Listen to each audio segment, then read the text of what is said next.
today. From Levi's Stadium in Santa Clara, California, it's Week 14 of the NFL on EA Sports.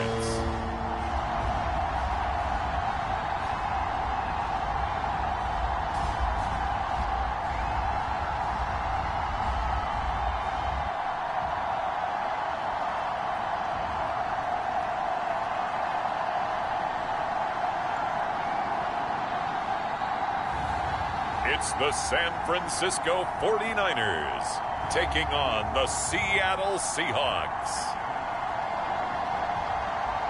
We are about 40 miles or so south of Candlestick Point at a place that first opened back in 2014 as you get a look at Levi's Stadium here in Santa Clara, California.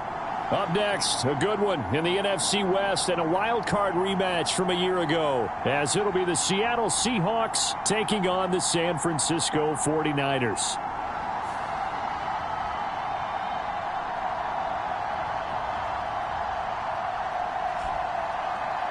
Hi again, everyone. Brandon Gaudin alongside Charles Davis. And Charles, you take a look at these 49ers as they interplay here.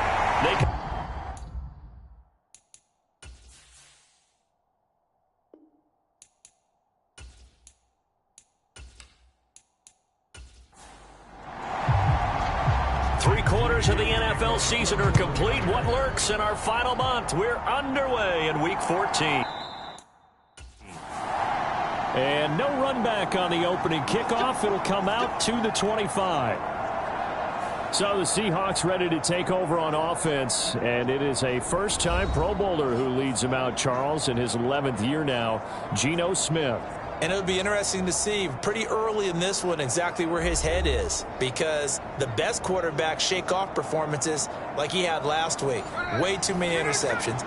Didn't throw a touchdown pass. Team lost the game. Let's see if he can bounce back and get things going in the right direction. He'll be trying to forget those 3 picks, as you noted. The quick throw knocked away. It's incomplete.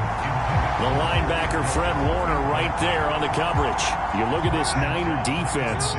It's quite a unit, that's for sure. Number 1 in the NFL against the pass. And since this is such a good unit of covering passes downfield, I think that last play is typical of what we might see. A lot of short passes, see if they can generate some run after the catch, but nothing doing on that one. And he gets this one just shy of the 40. They'll mark him down at the 39. That one good for 14 and a Seahawk first. And as you're game planning as a staff, you go through all the different ways you can neutralize the other guy's pass rushers. Extra linemen, leave a tight end in, bring the running backs back in to block. Or you can do this, a little simple screen pass, and it works to perfection. Smith on first down. And the Niners get there and bring him down. Javon Hargrave, he's the culprit, and that is now his 13th sack of the season as his great year continues. They just gave up a sack there, and if I'm not mistaken, they gave up 4 last week, didn't they? Yes, and just looking really porous, aren't they? They really are, and I'm wondering if they're going to have to start thinking about keeping the tight end in, maybe a back, someone to help assist, because right now, the quarterback's been getting hit a lot in the last couple of games. So after the sack, a scenario you certainly don't work on too often. 2nd and 24. Now Geno. This one thrown underneath to A-Chain. And he's going to get a good gain of 9 here up to the 34. Tall task ahead of him here, needing a full 15 yards to move the chains. Now on 3rd and long, they'll look to throw. And the catch is made here by Tyler Lockett.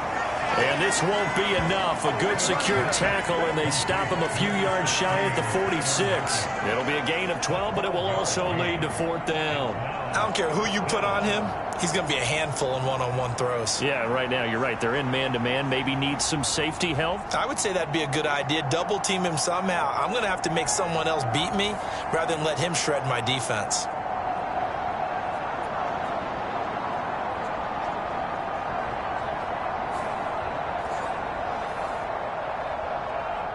On 4th down, ready to punt, Michael Dixon. He punted 3 times in the loss last week as he sends this one away.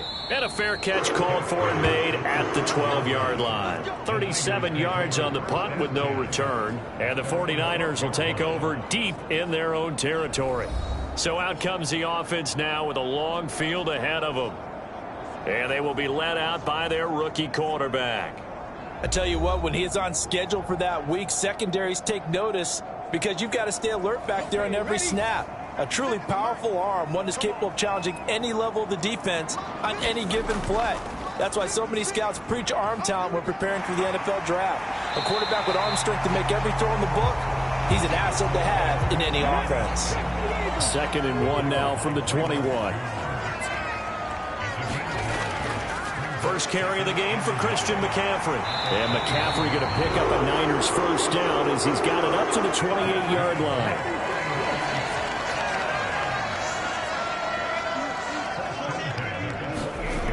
They'll look to throw now on first down. Man open, that's Deebo Samuel. And they get him down, but not before he takes it across the 40-yard line.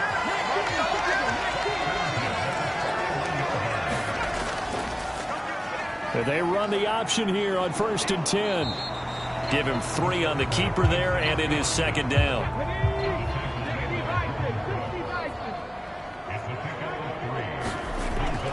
Looking to throw. That's complete out left to Ayuk. And able to break one tackle, but then quickly brought down. But a nice little gain. A gain of 3 last play. This time they double it and pick up 6. Well, from their point of view, this game could not be starting out much better, could it? Force a punt on defense, and now they're moving it crisply on offense. Crisply, I like that. That? Yeah, moving it very, very well. Looks like the defense on their heels a little bit. You put a score in here, long way to go. You're right, that's a heck of a start. Yeah, and I think this is where a play caller is looking at his play sheet and saying, grab that dagger play, grab that play and just finish them off right now, because I think they'd love to gain that big advantage early.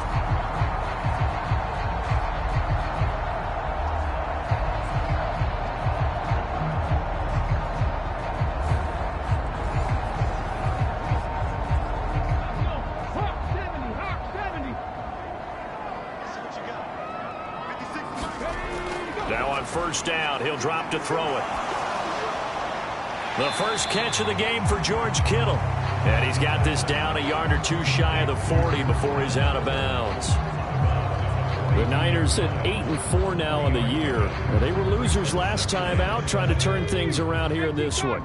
And it always helps to have a home crowd behind you, giving you encouragement as long as you give them something good to cheer about. So you know they just want to come out and play well for their faithful, and I expect them to do just that. When you talk about this Seahawk defense, this unit, they're hoping to improve against the pass because right now Charles is number 27 in the NFL. And I think you're going to see some changes in the offseason, whether it's through the draft, free agency, maybe even both. They definitely need some help in the secondary.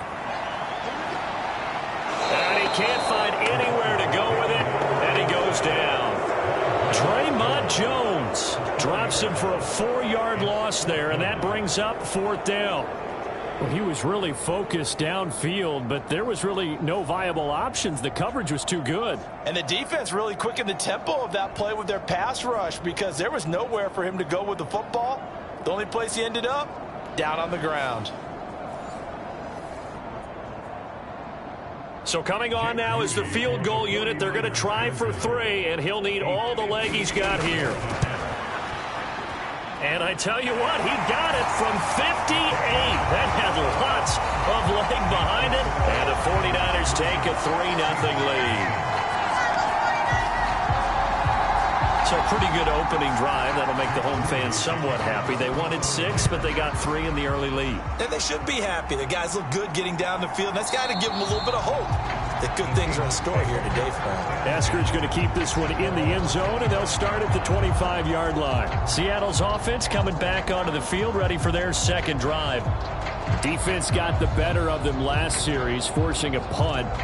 See if they make a few changes in the game plan here and try to get points out of this drive. 1st and 10. And they'll start on the ground with Charbonnet. And this will be a gain of 5 as he gets it to the 30. Ball on the 30. They'll come up with a 2nd and 5. A shotgun snap for Smith. That's complete to his running back, Dallas. 5 yards on first down, but now just a 1-yard pickup there on second. As a defense, you're more balanced when you're in zone coverage because you're able to keep your eyes on the quarterback and see the play develop in front of you. They're able to keep the quick pass in front of them and stop it right at the line of scrimmage. Able to find the open man. That's complete. And he is going to have a Seahawks first down as they're able to get the third down conversion. We've seen quite a bit of the short passing game here early on first quarter, haven't we? We have, and I think it works a couple of ways for this team because, number one, you throw the short game until they stop it. And if they're not going to stop it, you keep throwing it, and occasionally you'll break a tackle and turn into a bigger gain. Also, if they start to creep up, start to pressure receivers, now you go over the top, take it deep, and now you get some of those big shots downfield.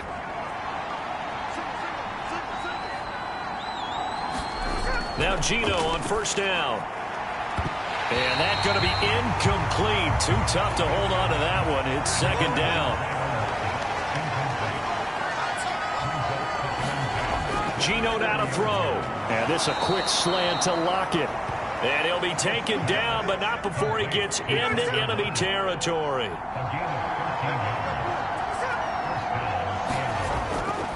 On 1st and 10, it's Charbonnet. Credit him with a 1-yard gain there to make it 2nd and 9.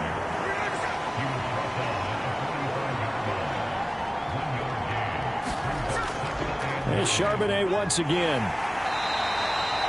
Call it a gain of 5 that time, and they'll be left with a 3rd and about 4. In search of 4 yards here to pick up the first down.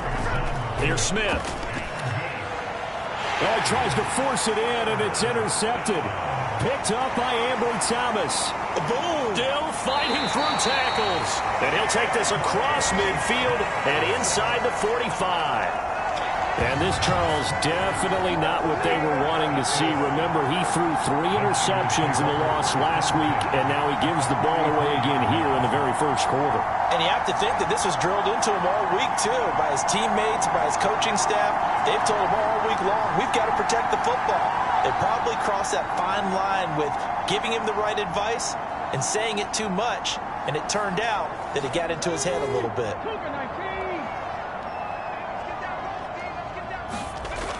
On first down, this is McCaffrey. And down to the 36-yard line here. Now 2nd and 3.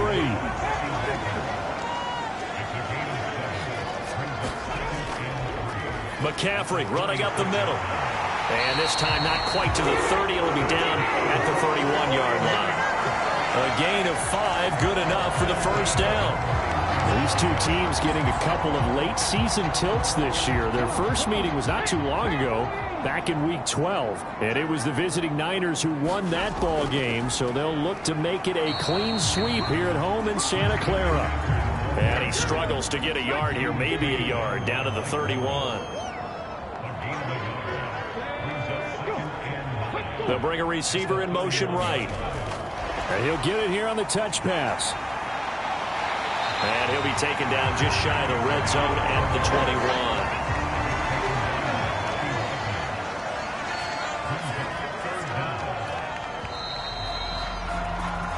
3-0 after 1 on EA Sports.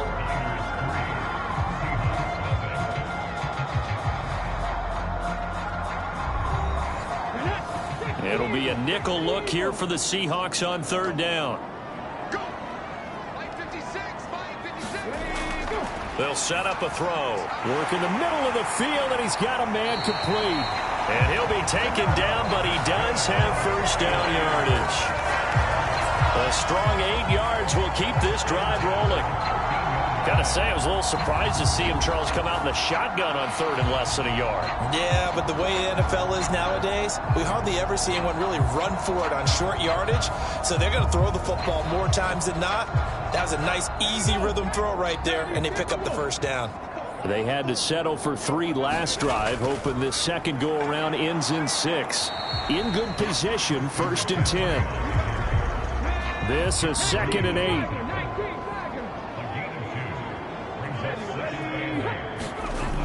Now here comes Ayuk on the jet sweep.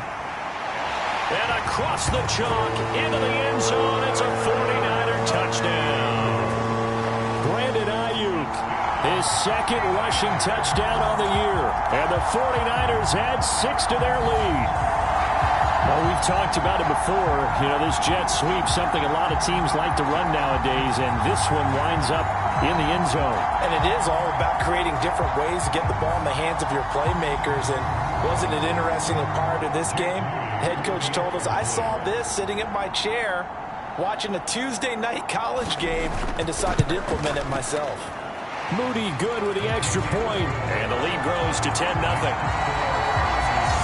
So that drives 7 plays in length.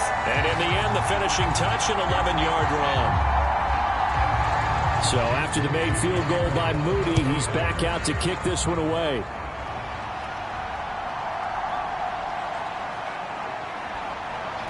And able to take it past the 25 and up to the 28-yard line.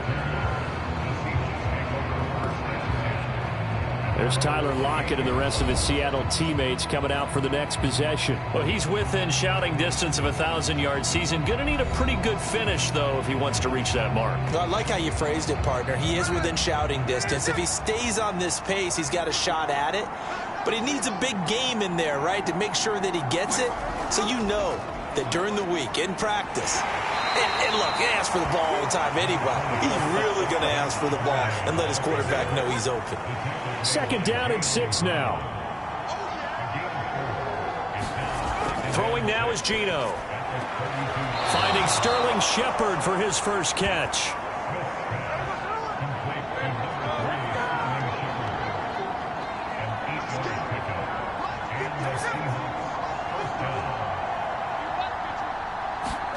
On 1st down, Smith.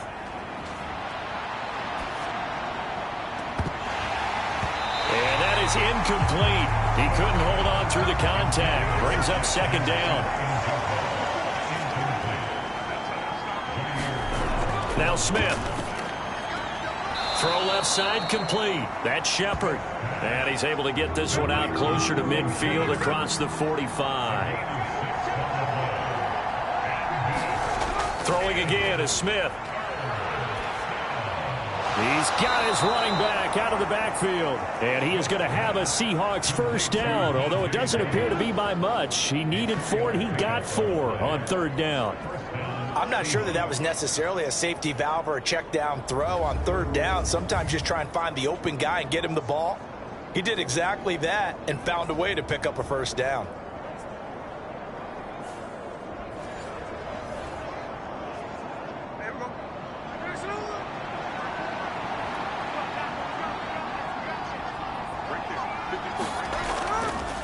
On the give, here's Charbonnet. Yeah, boy, this defense again really making things tough on him as they stop him for no gain. Now a 2nd and 10. Throwing is Smith. Got his man complete over the middle. It's Shepard. 9 yards, not quite enough, and they'll be left now with 3rd and 1.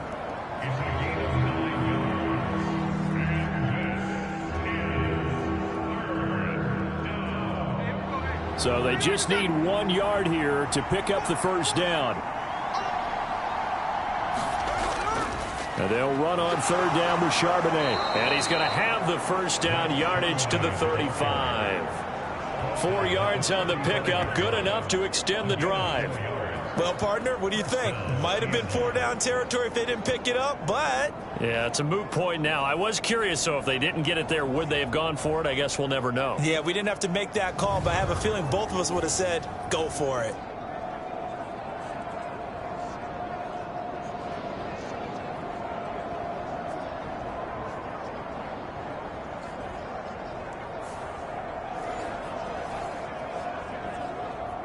This offense finding its legs now. Here's another 1st and 10.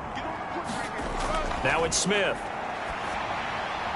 That's into the hands of his tight end, Will Dissly. They'll wind up getting 7 on the play, and it'll be 2nd down. Smith.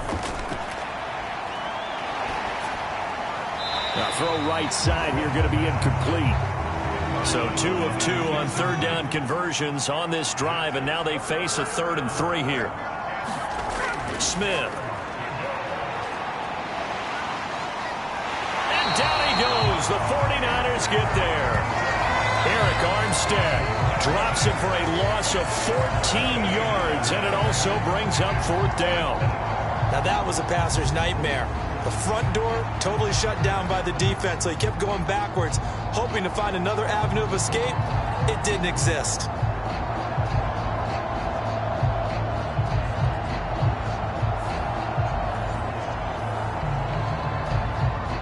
So now on comes the field goal unit, and wow, this is no ordinary try here.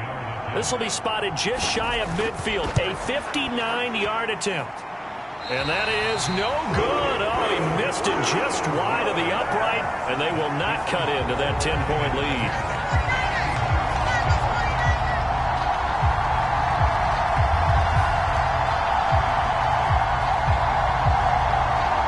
San Francisco set to go on offense once more. And that last touchdown drive, a good mix of pass and run. Defensively, they just looked a little out of whack. And it's so hard to stay up with an offense that has things going so well, where you're guessing and guessing wrong play after play. So what you need is someone on the defensive side of the ball, leader, right? to make a big play. Yeah. Throw that balance out of whack. That's what you're looking for now. Not worrying so much about guessing what the play call is. Still a few inches short of a 1st down as they come up now on 2nd down. He's going to try and do this himself. And he'll get it down on the play to the 37. Line of scrimmage, the 37 on 1st and 10. Ayuk going to go in motion right. And now a fake on the jet sweep, and instead they'll give it to McCaffrey. And nothing much materializing there on the 1st down run. He'll get a couple, and that's it. They suspected it was a power play up the middle coming at them, and boy, were they right. That defense got downhill in a hurry and limited them to just a couple on 1st down. 2nd down and right back to McCaffrey. And this will be a gain of 5 as he gets it to the 30. The offense on 3rd down, they've been okay, 2 for 3 thus far. This time it's 3rd and 3. He's going to get that to his running back out of the backfield. And he'll be out of bounds just inside the 25-yard line. Move the chains, a gain of 7 on 3rd down. Well, they use him a lot out of the backfield. He had 5 catches a week ago, and he makes another catch here for good yardage.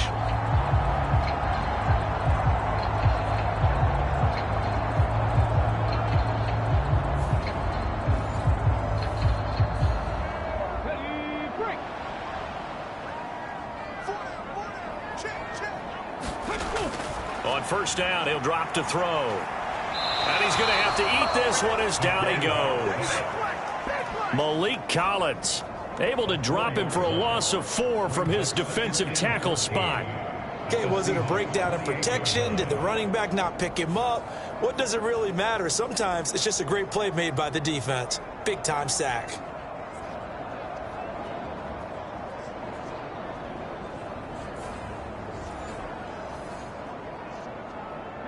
Second and 14 as they've got work to do here after the sack. On 2nd down, here's Mitchell. And they've got it in the red zone now, down at about the 19. And on 3rd and 5, this will be the 8th play of the drive. They're going to look to throw. And he works his way past the line of scrimmage and then slides to a hole. The offense staying out. They're going to go on 4th and 2. Going for it, it's Mitchell. A great effort there to shed the contact, and it helps them pick up the 1st. They only got a couple, but a couple's all that they needed as they convert on 4th. We've hit the 2-minute mark of the 1st half, 10-0 our score. From the 13 now, they work on 1st and 10.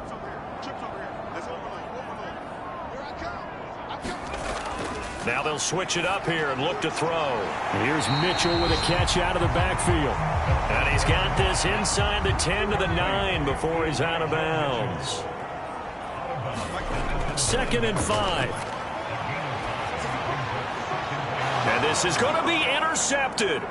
Picked off by Devin Witherspoon.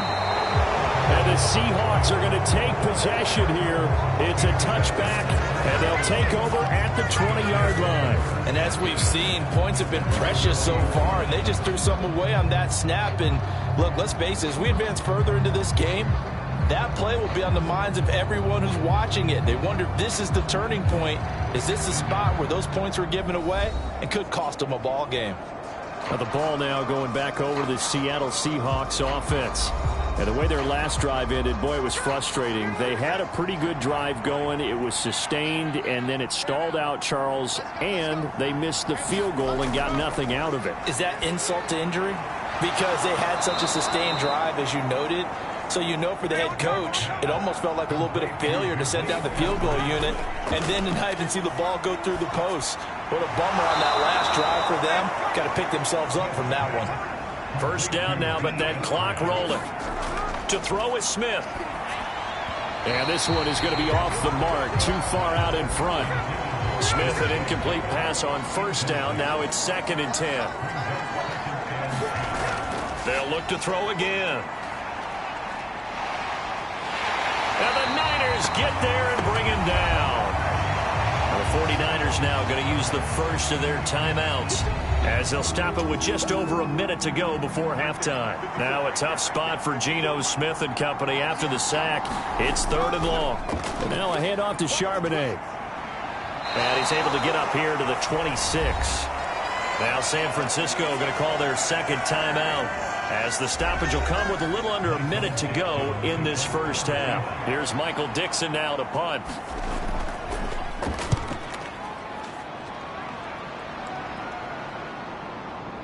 Brown with a stick skills. It'll be a 44-yard punt, 6 on the return. And the Niners will go on offense, 1st and 10. Out comes Christian McCaffrey with the rest of the offense. He's over 40 yards here in the second quarter. Been nice and effective for them, hasn't he? He has definitely been dependable, and really shouldn't underestimate what he's getting done here, because anytime you're on a pace that's going to approach 100 yards, you've really done some damage in an NFL game. And now he's looking just to add to his totals. So the completion good for 7 there. And that will bring up 2nd down. And at his size, he's a smaller back. You can get him the football. He can kind of get lost, make someone miss. It's good for him. Yeah, it's great for him. I like what you said there. Sometimes he gets lost in the traffic a little bit, but get him out in the open field into some space. That plays to his strengths the best and keeps him out of it where all the big boys are, you know, make someone miss in the open field. And Mitchell going to have a 49ers first down as he'll get this up to midfield. From the midfield stripe, they'll look to throw. And that went too far in front. He couldn't reel it in. It's incomplete. Here's 2nd and 10.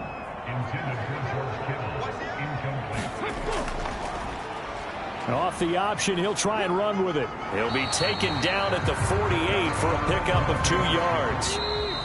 After getting stuffed on first down, not much better there. 2-yard gain. So we've hit halftime here in Santa Clara with the 49ers out in front as we send you cross-country to Orlando. Jonathan Coachman is there and has our EA Sports halftime report. All right, Brandon, we'll get back to you and Charles in a bit. But first, let's get to some of these scores around the NFL here in a busy Week 14. We'll get started out west in Las Vegas. And it's the Raiders out in front as they approach halftime. Former #1 overall pick Joe Burrow with a touchdown pass. From there, let's head off and check out a second game. And it was the visiting Carolina Panthers who were victorious in that one. Bryce Young, 4 touchdown passes in the victory. Lastly, let's get to Pittsburgh to check on the Steelers at home in Acrisure Stadium. And things didn't work out so well as they fall to the visiting New England Patriots. Mac Jones, strong in the victory, as his guys managed to cobble together their 3rd win in an otherwise dismal campaign.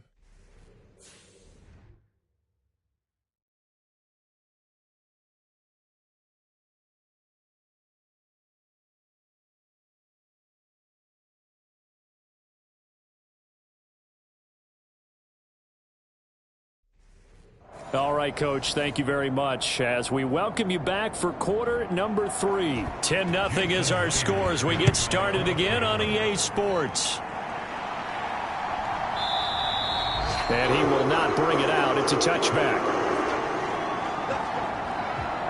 Here comes the 49ers offensive unit as they'll have it first to begin this third quarter.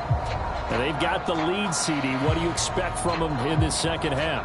Well, I like what they were able to do on the ground in the first half because they had a lot of success running the ball, and I certainly think we'll see more of that. But I'd keep an eye on that defense, and I think their coaches up in the box will do the exact same thing. If they start to see one or two guys start to creep towards the line of scrimmage, that'll be licensed to take some shots downfield. Right back to Mitchell on second down. And he'll get it out near the 40 to the 39. So from the 39 now, they'll come up on a 1st and 10.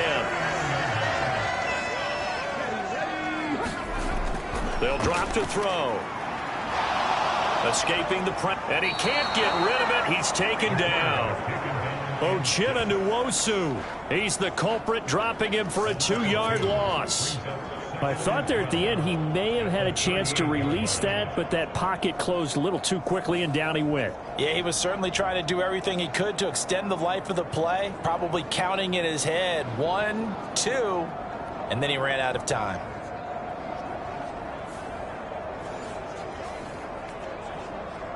They'll come up after the sack on a 2nd and 12. Back to throw. He'll get this into the hands of Ayuk. And they bring him to the ground just shy of midfield. 2 first downs have him up near midfield now on 1st and 10. They'll look to throw here. And he's out of bounds as he gets this down to the 45. He'll get 5 out of the scramble. It's 2nd down. No surprise to see him running again here. It's something he's done throughout this season. And that run puts him over 500 yards on the ground for the year. He's got to be thinking to himself, if I'm already at 500, what's to stop me from... And hit behind the line. He lost the football. It's loose. And the Seahawks have picked it up. And this one will be returned to right around the 38-yard line. I know that taking care of the football is something that's drummed into every guy who plays this position, no matter what, whether he's running it, in the pocket, out of the pocket. But it's almost surprising to me that there aren't more fumbles by that position because of the way that they get attacked on each and every play. Yeah, we had the fumble last week. Now here's 2 weeks in a row with a fumble loss. Concentration has got to be there, and he's got to understand how much time he has to take care of a play, and maybe his clock is off just a little bit. And they went the wrong way there, losing yardage back at the 43-yard line. A full 5-yard loss that time. It's going to make 2nd down pretty tough. This defense is just flat getting after it. They have not given up much of anything in the run game. Case in point right there.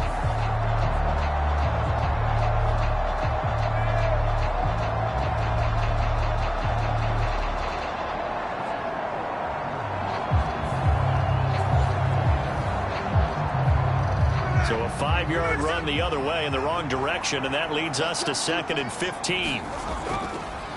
Again, it's Charbonnet. And he's dropped right at the 40. Gain of 3. This offense in desperate need of a conversion as they come up on 3rd down. Smith now to throw. And he's going to be sacked. They sack him back right at the midfield stripe. Javon Hargrave able to get in there for his 2nd sack of the afternoon. That's number 4. Sack number 4. They had 4 last week, so he's been down on the ground a lot. Partner, they say the eye in the sky does not lie. And that's indeed the case because they watched the game tape from the previous week, incorporated it into their own defensive scheme, and continued to get after this quarterback. And now this defense will be searching for sack number 5. Now here's Michael Dixon as the drive goes backwards, so he's on to punt it away.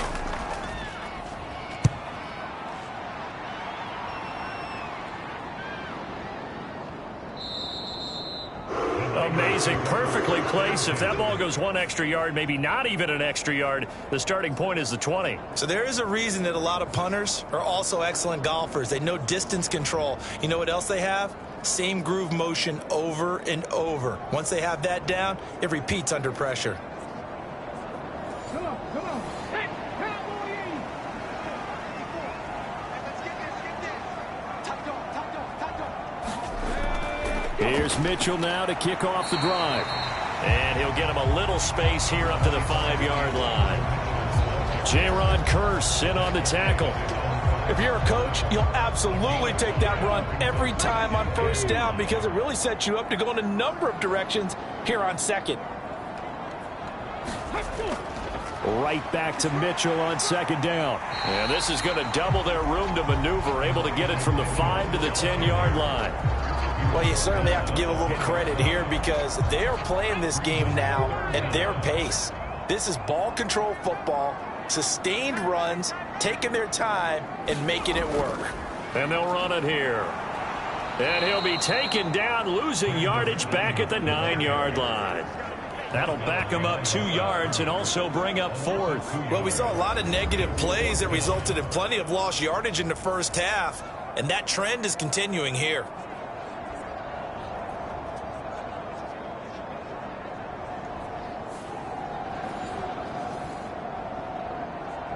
Here comes the 49ers punter now, as his first punt will come from inside his own end zone.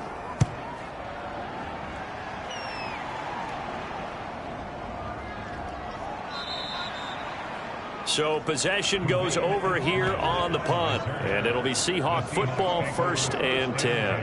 As Seattle now ready to march out of the field. And, Charles, they're certainly still right in this game, but they need that offense to wake up and in a hurry. Yeah, I like the way you put it. They certainly did seem to sleepwalk a bit in the first half. Now that their defense has done its job, it's their turn now to go out and try and get some points. A little jet sweep to start the drive. And just no chance of turning the corner. He can only get back to the line of scrimmage. 2nd and 10 coming up. Here's Smith.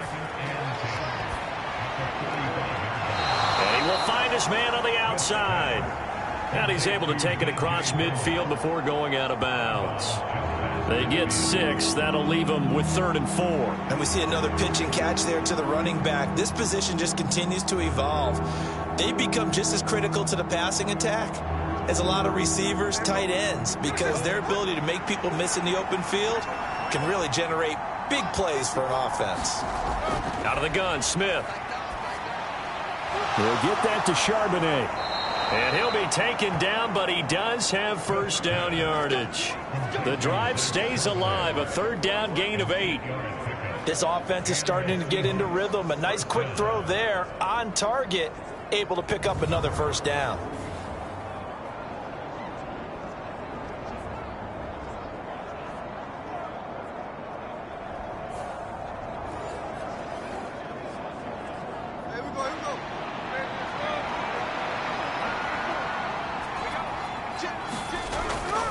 Off of play action, here's Smith. And he's got Smith and Jigba. And brought down, but not before they're inside the 25. The Seahawks moving pretty well through the air. Another first down. Well, that's the kind of play that was lacking all the way through the first half. Maybe this can give them a little bit of a spark because they're not out of this game by any stretch.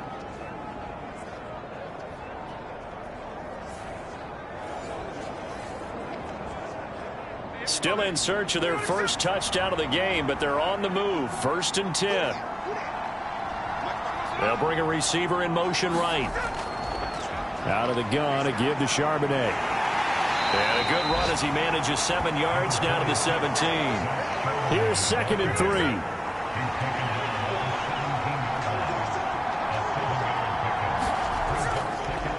And from the gun, here's a handoff to Charbonnet. And they've got it inside the 10 at the 8.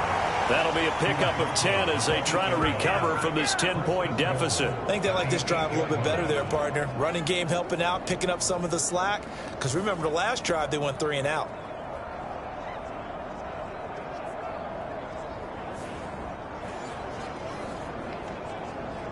First and goal, and they got to be thinking a chance to get right back into this football game. Now Smith. Now a battle for the football. It's caught. It's a touchdown. Dwayne Eskridge, his first touchdown on the year. And the Seahawks are back within a score. So it took them a little while, Charles, but now they have their first points of the game, and they come here in this third quarter. And more often than not, Brandon, when that happens, you find yourself down 21, 28 points, and not really with a lot of hope, but with that touchdown, they're right back in this game.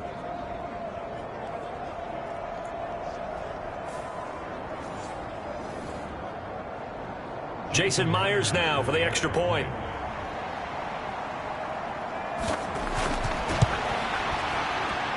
And they're back within a field goal. It's 10-7 now.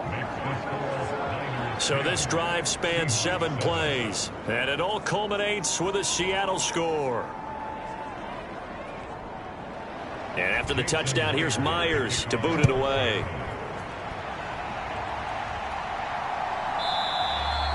The football will come out to the 25 as McLeod will not return it. San Francisco's offense returns to the field. Pretty important third quarter drive for them. Momentum has sort of shifted the other direction after that last touchdown as they nurse this small lead.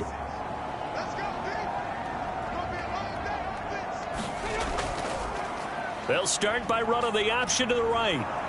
And he'll be upended at the 28-yard line. Just a 3-yard gain there. Here's 2nd and 7 now from the 28. A give running right is Mitchell. A pickup of about 3 yards as he's taken down at the 31. Some of the most unselfish players on any football team, defensive tackles, because we ask them to just eat up blocks and allow other people to make tackles. But when he can make a play himself, as we just saw there, that's a big day. This now a 3rd and 4. He'll drop to throw. Connects with Kittle underneath. And he'll be taken down, but he does have first down yardage. It goes as a gain of 8 that moves the chains. Many different ways to create space, but on that play, he did it with that big, wide body of his. Didn't get a whole lot of yardage on the play, but it did what it was supposed to. Pick up a first down.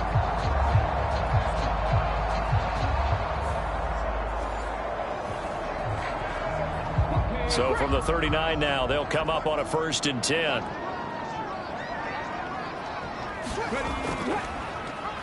And he's going to use his legs here. And that play went nowhere. Losing yardage. It'll be back at the 36. Boye Mafe got through the line like a knife through butter. He buries him for a loss. I'm getting a sense that the momentum of this game is changing since the break. Nice play there, and this D is fired up.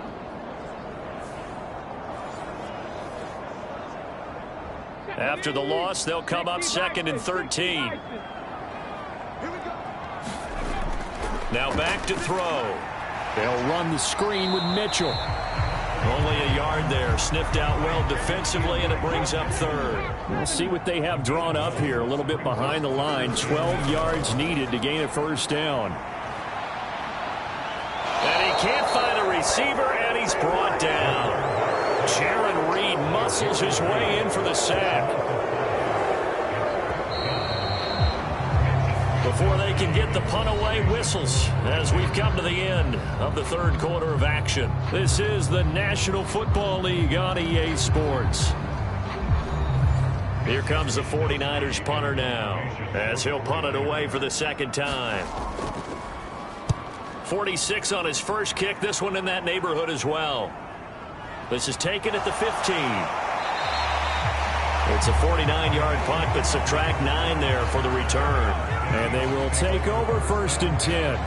Out comes the Seattle offense. We take a peek at the playoff race coming into the weekend in the NFC.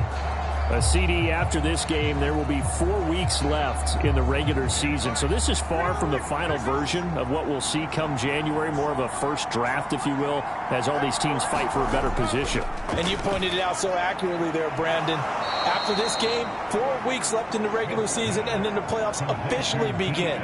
But for some teams, trying to fight to make it to the playoffs, they're actually in a playoff push right now. I got the sense that the defense created a little momentum for them there, didn't they? Did their job, forced the punt. Now, nice start to the drive. Offense has to do their part. Yeah, they certainly do, but what a great start for them. They got to go thank the guys on D. Second down, here's Charbonnet. And he's able to take this one up to the 35-yard line. 4 yards the pickup, first down.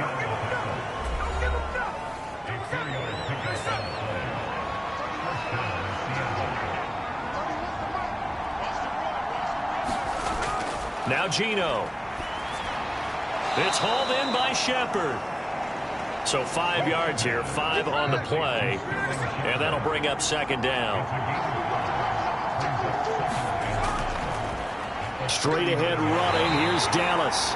And he'll pick up about 3 there, up to the 43. The Seahawks on third down. Not quite 50%, 4 for 9. This time they face a 3rd and 2. Back to throw, Smith. That is caught. And he'll be taken down, but he does have first down yardage. Give him 6 yards, and they do convert on third. For many people, that's not your standard play call in that third down situation. But for so many offenses, they just want the ball in the hands of their playmakers in open space. And after he caught it, he did a nice job picking up the first down.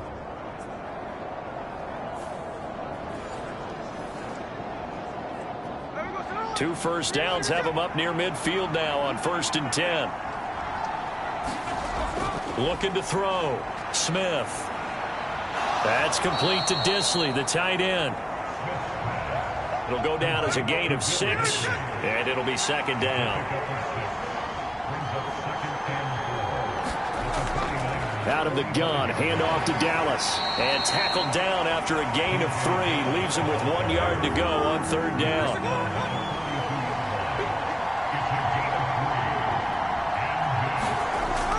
Back to throw.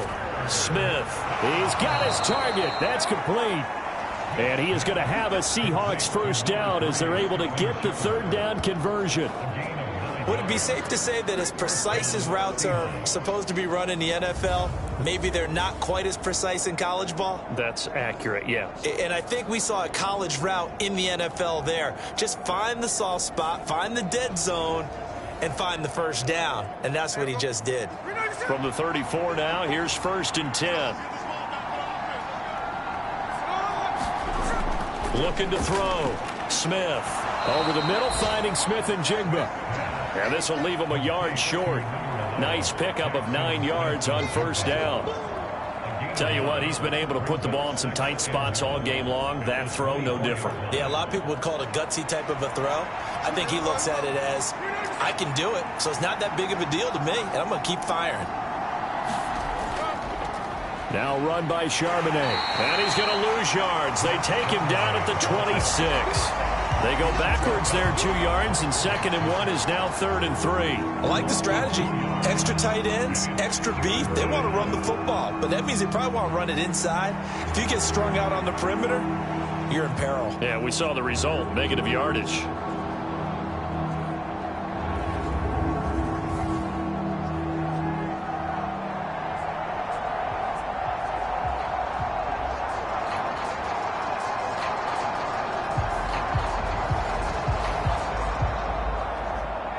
So 2 of 2 on third down conversions on this drive, and now they face a 3rd and 3 here. On the carry, Charbonnet. And they take him down, losing yardage back at the 27. They end up getting stuck twice after that 9-yard gain back on first down. Part of the thinking when you bring in extra tight ends, you're hoping that each of your guys gets those one-on-one blocks and creates a crease for your runner. You know what the converse is, though? You've got to win those one-on-one blocks, and when you don't, that's the result you end up with.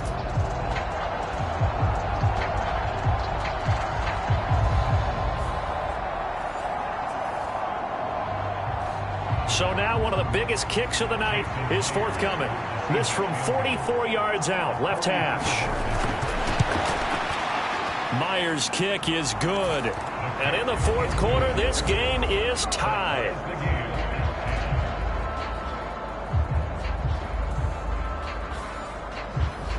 Well, you talk about clutch. That one was right down Broadway, and this game's all even here in the 4th. Yeah, he didn't leave any doubt, did he? Good snap, good hold, dead center. Almost like a big-time golfer in a major, firing at a pin from the fairway, trying to win the tournament going down the stretch. And up to about the 26-yard line, just across the 25. And San Francisco gets set to go here. And we essentially have a brand-new ball game. After that last field goal has tied us all up, we brace for what should be an exciting rest of this fourth quarter.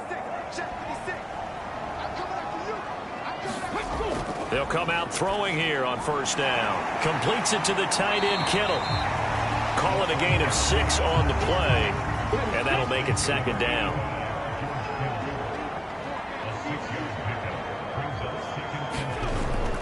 They run over center with Mitchell.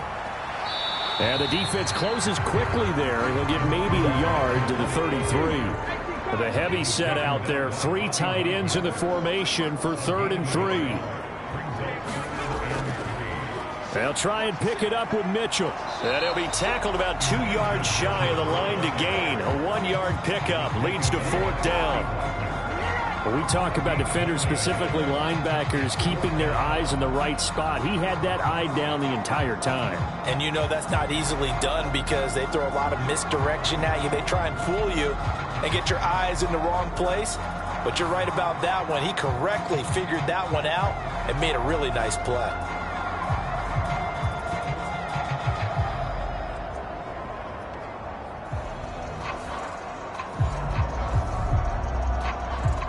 Here comes the 49ers punter now, as he'll come on to kick this one away.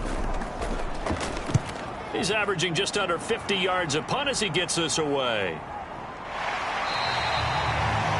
Just a 2-yard return there following a punt of 48. And it will be 1st and 10 as they take over. The Seahawks offense now, they get ready to head back onto the field. Excellent job by their defense to force the punt and provide them with this opportunity, all tied in the 4th quarter. On 1st and 10, Smith. They'll set up a screen to Charbonnet.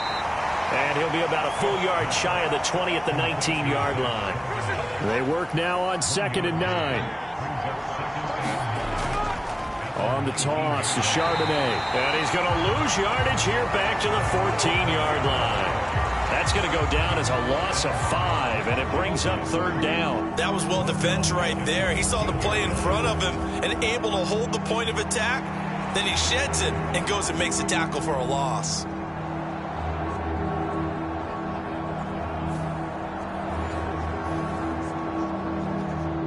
Possibly a turning point. Big play coming. This is 3rd and long. Back to throw. Smith. Javon Kinlaw gets in there to drop him for a loss of 13 yards, and it's also 4th down now. And this dominant defensive performance continued on that play. This poor quarterback has not received the protection he needs and has had to pick himself up off the turf far too often.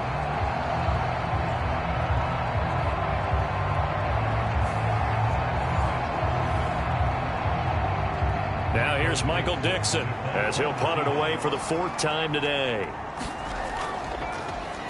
And he's able to get it out quickly, and this is not a bad kick here. Brown with his stick skills. That'll be a 41-yard punt, just 1 yard on the return. And the Niners set up well. They take over 1st and 10 on the short side of the field. San Francisco set to go on offense once more. Now this game, it has obviously been all about the defense on both sides of the football. Which offense is going to break through here? We'll see if they can do it on this drive. 1st down, here's Mitchell. And they'll get him down after a pickup of 8, 2nd and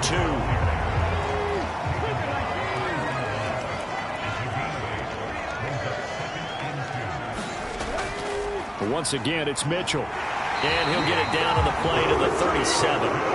2nd and 2 is prime time for a little bit of a gamble, isn't it? Open up the playbook, go play action, toss that bad boy deep. But in this situation, go ahead and give it to your back. Let him pick up a 1st down. Keep the sticks moving. Getting down to the good stuff. All tied with 2 minutes remaining on EA Sports. So it's 49er football here as we get you reset. Plenty of time. All 3 timeouts still remain. Here's 1st and 10 now.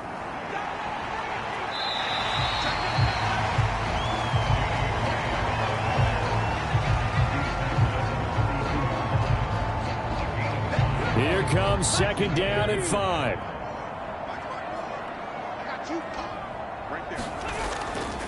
A handoff from Mitchell running left. Partner, you've got about 20 coaches on your payroll, but there's 60,000 of them in the stands. I don't think any of them like that play. And the later we go, it's starting to sound like 100,000 in here. And this play comes to a halt at the 33, and obviously that's well short of the first down. So on fourth down, out trots the kicker in a big spot here. This for the lead in the final stages.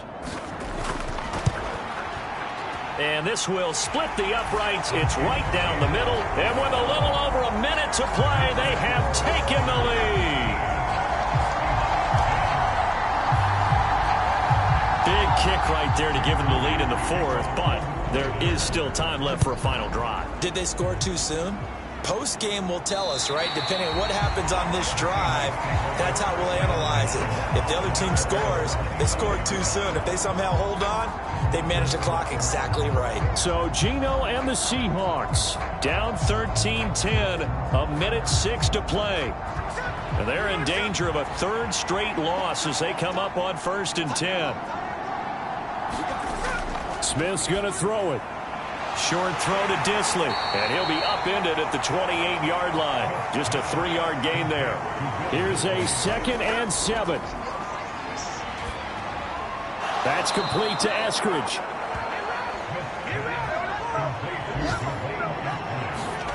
Here's Smith. He's going to get this underneath to Dallas. And not a whole lot there, maybe 3 yards on first down.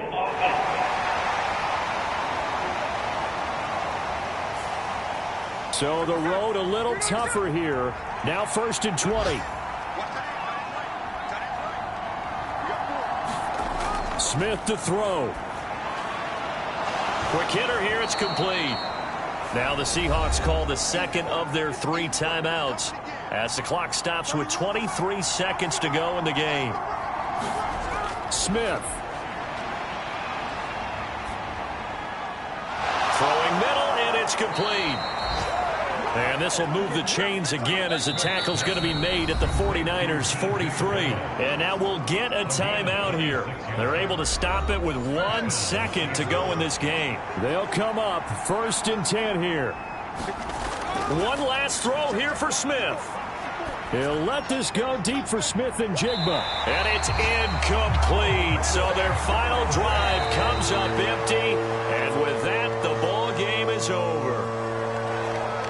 What a game we were treated to in this one. And on that final play, they had a chance. They had the ball just beyond midfield for one final shot, but couldn't get it done, and they suffered the loss. Yeah, and you mentioned how they had a chance on that final play, and getting it to midfield gave them that opportunity, hoping they could find their way to the end zone and make that miracle happen. A really good ending to an entertaining contest, though. So for the Niners, it's a very important win as they move to 9-4 now on the year. And they'll hit the road next week to take on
today. From SoFi Stadium in Inglewood, California, it's Week 14 of the NFL on EA Sports.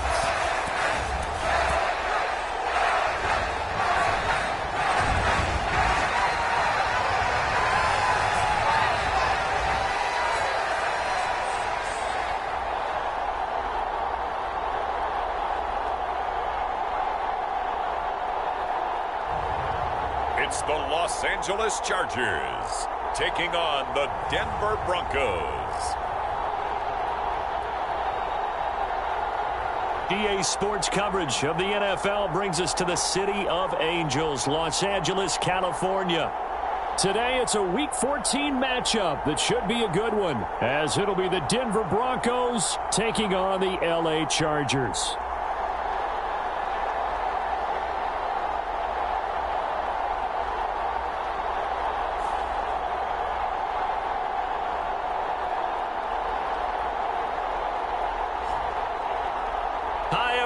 Brandon Gaudin alongside Charles Davis. And Charles, we take a look at this Charger club entering play here.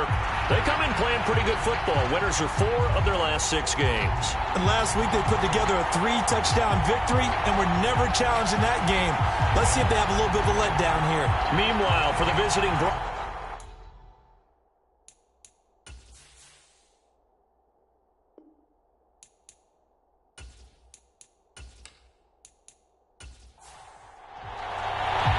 3/4 of the NFL season are complete. What lurks in our final month? We're underway in Week 14.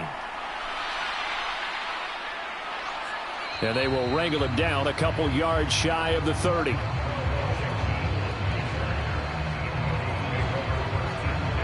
Well, the Broncos offense gets set to go to work, and at the helm in his second season wearing orange and blue, Russell Wilson.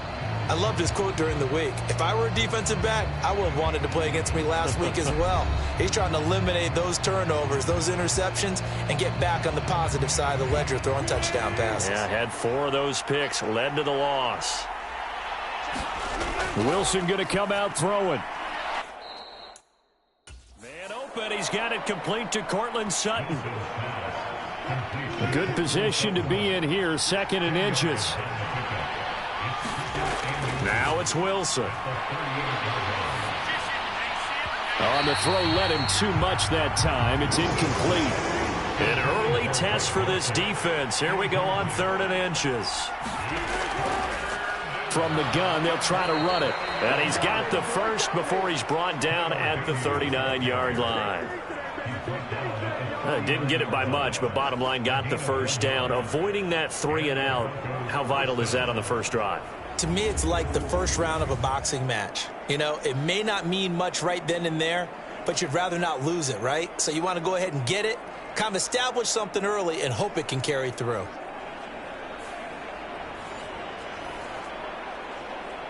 So from the 39 now, they'll come up on a 1st and 10.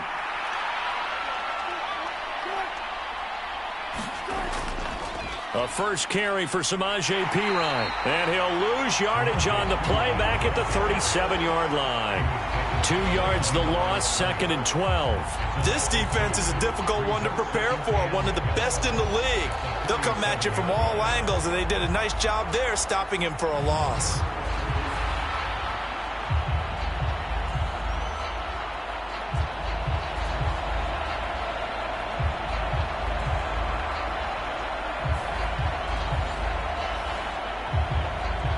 Now they contend with a 2nd and 12 after the loss. And they'll run on the inside handoff.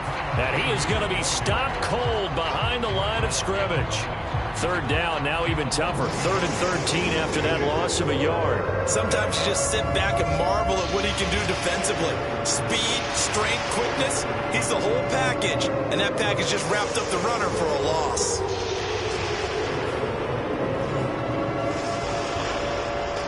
So 1st and 2nd down went in the wrong direction. They'll try to do better here on 3rd and 13. Wilson. Dancing to, and he can't find anywhere to go with it, and he goes down. It's the corner blitz that got him. J.C. Jackson with his sack. Well, anytime you sack Russell Wilson, that's a win for the defense. But to get him here on his opening drive of the ball game, that's a really big win for that defense. And the goal every week, keep him in the pocket. Don't let him get to the perimeter, because when he's in the open field, not only can he hurt you, but also you lose sight of receivers downfield, and they'll hurt you with big plays. Dixon, the punter, is on as he sends it away. That'll be a 41-yard punt, 4 yards there on the return. And it'll be Charger football here as they take over.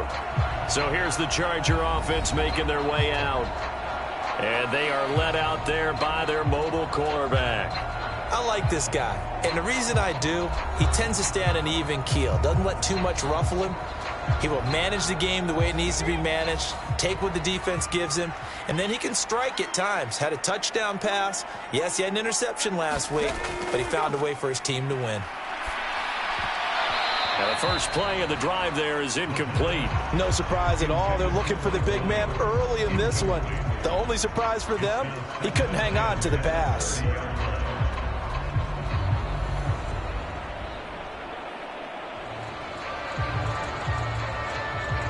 Second and 10.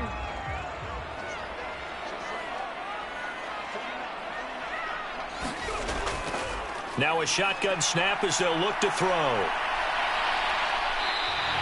Give him 7 there on the tuck and run, and they're in better shape now for third. And that's an early scramble that can be viewed positively by either side. From the offensive point of view, it begins to establish it as a possibility to keep it on certain plays. And defensively, they avoided giving up a huge play with one of their first tests in containing a quarterback on the run. Coming up here looking for 3 yards to pick up the first. On third and short, they'll try and pick it up through the air. And he'll be taken down, but he does have first down yardage. Give him 6 yards, and they do convert on third. Well, they kept it simple there, CD, only needing the short gain to move the chains, so they didn't want to go with a deep throw. They just go with that safer, shorter throw and able to convert. Nothing wrong with that at all, partner. Check the box, right? Make sure you pick up the first down. Offense is getting established. You're moving the ball. You're not turning it over. Check, check, check. They like what they're doing early in the game. Throwing on first down, but this one winds up to be incomplete. So after the incompletion on first, now second and 10. He'll look to throw. He'll get this out wide to Eckler. 4 yards the gain, and it'll bring up a third down. They are in need of 6 yards here if they hope to move the chains. They'll stick with the passing game as he looks to throw. And he'll be taken down, but he does have first down yardage. Give him 7 on the tuck and run, and it'll get him a new set of downs. Hadn't met a quarterback yet that didn't enter the league with a massive chip on his shoulder if he wasn't a first-round pick. They want to show the league that they made a big mistake. Determined to get the first down there, no hesitation at all to tuck it and go. I bet he would have tried running through their entire defense if it meant reaching that marker.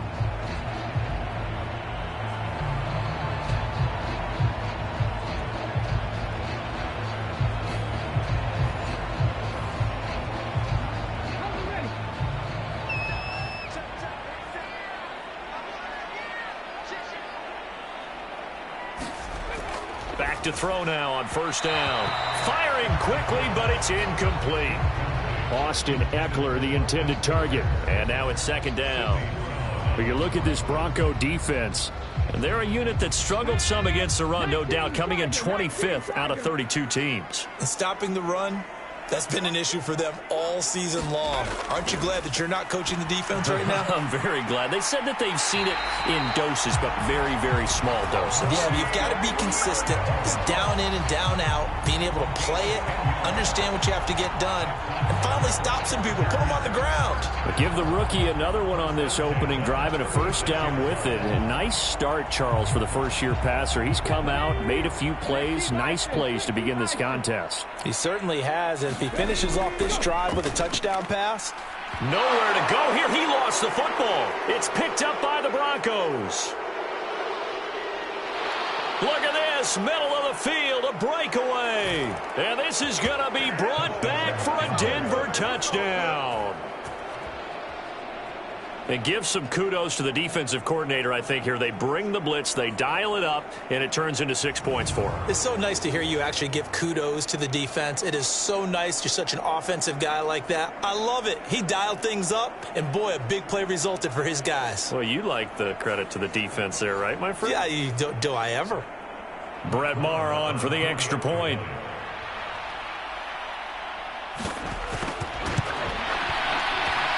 He hasn't missed an extra point all season, and he won't miss this one either, and it's 7-0. So not only the cough up, but then the pickup on the other side, the scoop, and the score the other way, the fumble return for a touchdown. So here's the kickoff now as they'll get it again following that fumble return for a score. And the tackle going to be made right there at the 25-yard line.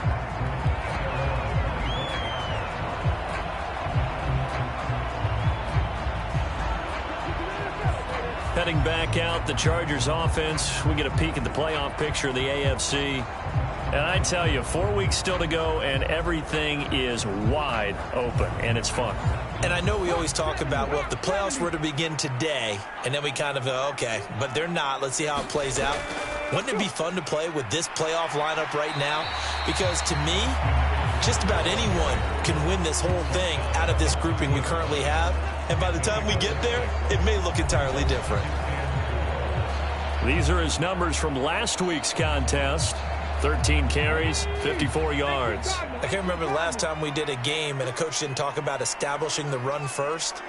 But they've lost 2 straight games, so they still want to do that. But they've got to have some contingencies, some other options. Expect them maybe to throw it a little bit to open up things and maybe run it a little bit more later in the game. Call that a loss of a yard, and things get a little more difficult here, 3rd and 5. But you look at this Bronco defense. They're a unit that struggled some against the run, no doubt, coming in 25th out of 32 teams. And the focus now is making sure that they're hitting on all cylinders as they head into the playoffs. And that means they've got to stop the run better, because playoff football often means running football. So they've got to be prepared for that. They'll need 5 on this play to move the sticks.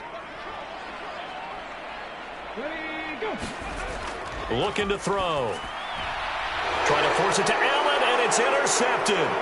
Picked off by Justin Simmons. And he takes this one back into the end zone. And the Bronco defense has a touchdown. So this defense doubling its pleasure there. Remember, they had the fumble return for a score earlier in the game, and now this time an interception return for another score.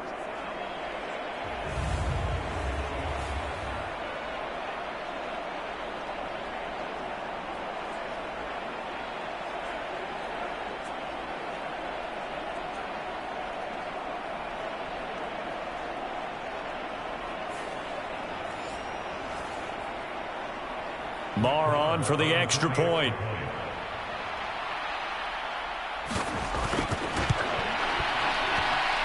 And it's good, and they have jumped out here to a quick 14-0 first quarter lead.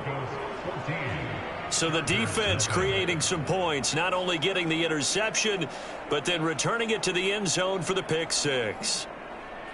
So they throw the pick 6. They'll get another shot at it now as this one's in the air. From a yard or 2 deep, here comes a return. And ultimately cannot get this out to the 25-yard line as he's dropped at the 23.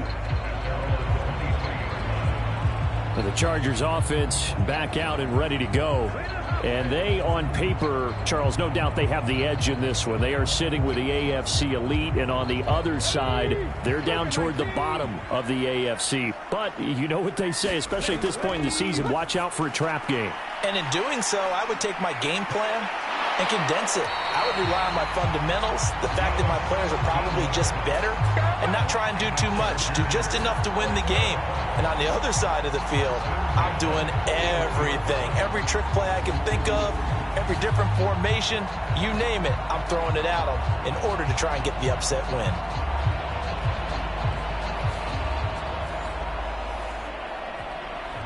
One play has him up past the 40 already, and another 1st and 10. Up the middle with Eckler.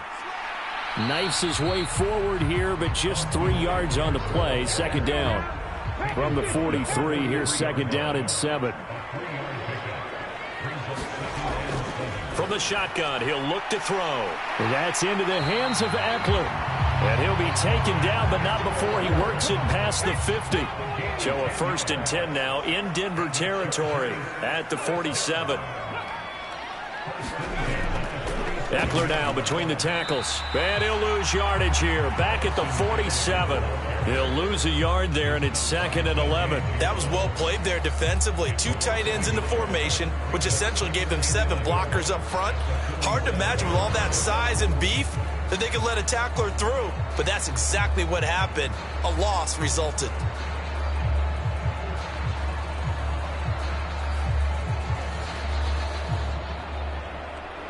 So after the loss of a yard, they'll look to push forward here on 2nd down and 11. They'll look to throw. And, he took that in one-handed. What a grab. Last play, they got stuffed at the line. Different story here, over 20 yards.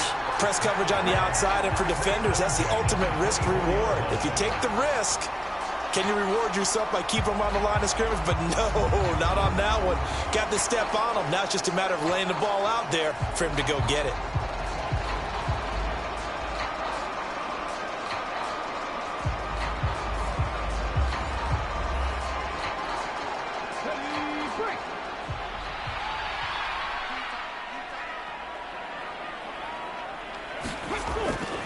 Running on 1st down, Eckler. And not much. Maybe a yard down to the 23. And the big fella stuffed that one up in a big way. I think doubling him has to be a priority because you can't move up to the next level if you don't take care of him first. Now 2nd and 9.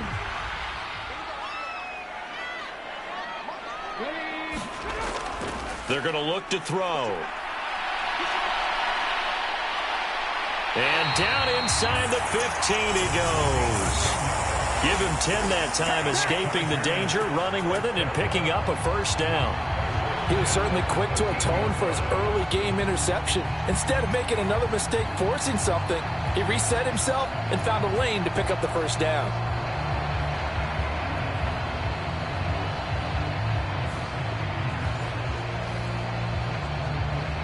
From the 13 now, they work on 1st and 10. They'll run here with Eckler. And he'll be taken down here at about the 11. On the stop that time, it was Josie Jewell. Well done to sniff that out defensively. He had it diagnosed pretty quickly. I love that description because diagnosed is perfect on that one. Read his keys, made the play, and he couldn't even get going moving the football. Now they'll switch it up here and look to throw. And he'll take this beyond the line of scrimmage as he slides to a hole. Here's 3rd and 6. They'll set up a throw. Work in the middle of the field, and he's got a man complete. Touchdown! Keenan Allen, his 4th touchdown on the year. And the Chargers have got it back to within a score.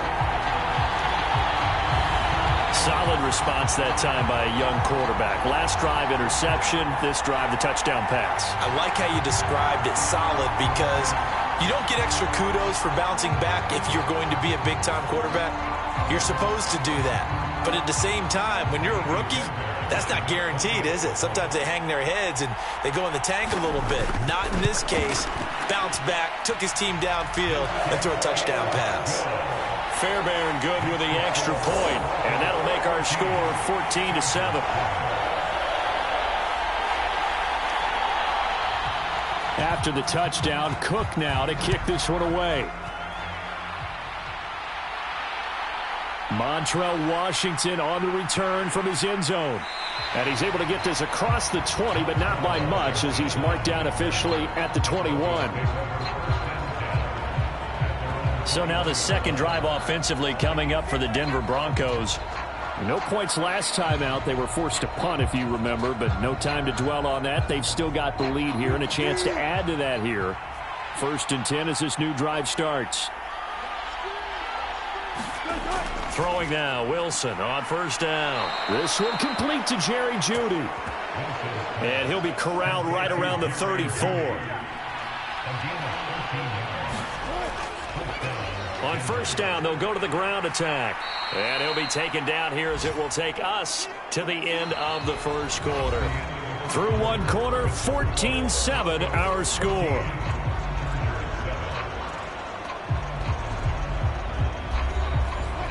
From the 42 now, here's 2nd and 2. Up the middle, here's Pirine. And he'll only get a yard to bring up 3rd and 1.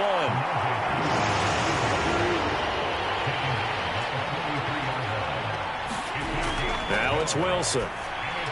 Able to find the open man. That's complete. And he will have a Broncos 1st down as they're able to convert by plenty there on 3rd and 1. This has to go down as one of the simpler routes in the playbook, but oh so effective. Nice completion there. Keeps the sticks moving.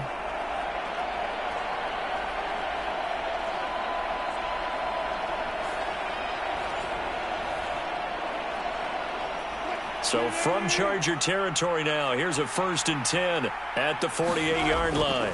They run it with Pirine on 1st down. And he'll get it down here to the 43. Tackle made by Eric Kendricks. In motion left goes Sutton. He's going to get it on the jet sweep. And Sutton will have a Broncos 1st down as he'll be brought down at the 37. Line of scrimmage, the 37 on 1st and 10. Out of the gun, here's Wilson. He's got his 6'5 receiver, that's Tim Patrick. And they'll wind up getting this one all the way down inside the 20. That one good for 20 on the catch and run. So many times in my career I've heard coaches talk about completions are one thing, but as long as we're there at the catch and we get guys on the ground, we can live with that. But if you're going to give up 10, 12, 15 yards after the catch, then your defense is going to be in a lot of trouble.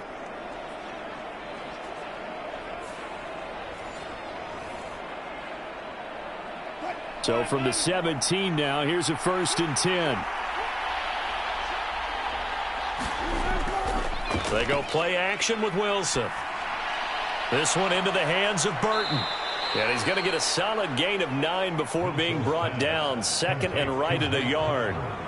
Well, this has certainly been a nice drive with the way they've spread the football around. Here, they even get the fullback involved in the passing game. That's got to cause a lot of consternation on the defensive side. You've got to cover him, too. That makes things really difficult. And he's going to be brought down just shy of the 5 at the 6.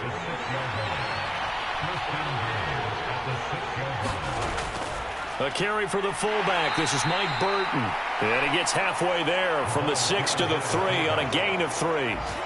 Good solid gain on 1st down, about what you'd expect from the big guy carrying the ball. So the ball position now at the 3. Here's 2nd and goal. Pirine.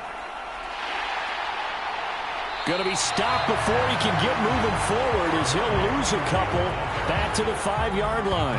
It'll be a loss of a couple on the play, so now 3rd down coming up. The short field shrinks even more with the type of bodies they brought in on that play. Those extra tight ends, they weren't able to secure their blocks, and that one ended up going backwards.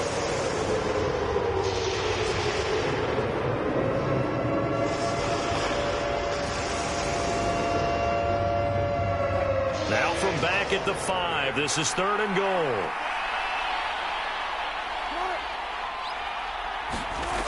Here's Wilson. Toward the end zone, but that's going to wind up incomplete. Now Brett Maher for the field goal try. From the left hash, should be a fairly easy one here. The kick by Maher is good. And they will move up by 10 now, 17-7.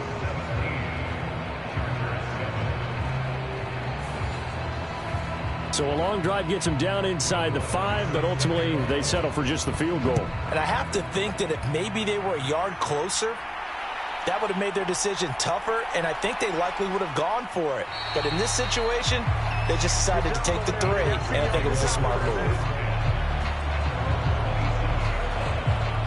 Their quarterback in this offense heading back out to the field. He threw a touchdown pass last time they had it. And he'll look to get him in the end zone again here as they start with the first down.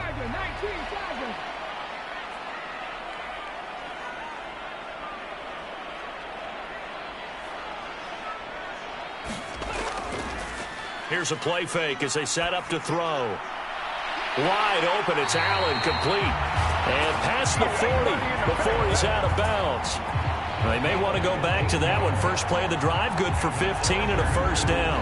How about this throw right here? Had to throw it to the left sideline, and you know the timing's got to be correct on this one. Ball's got to be right where it needs to be, and it was. That's because he had great arm strength on that one, able to drive the football. Quarterbacks love it when they can show off their arms. They'll look to throw here on first down. And he's going to have to eat this one as down he goes. A loss of 3 on the sack made by multiple defenders. This offense continues to shoot themselves in the foot. And here, another sack. All game long, we've seen missed assignments, which have led to turnovers, sacks. This group has not played well at all here in the first half.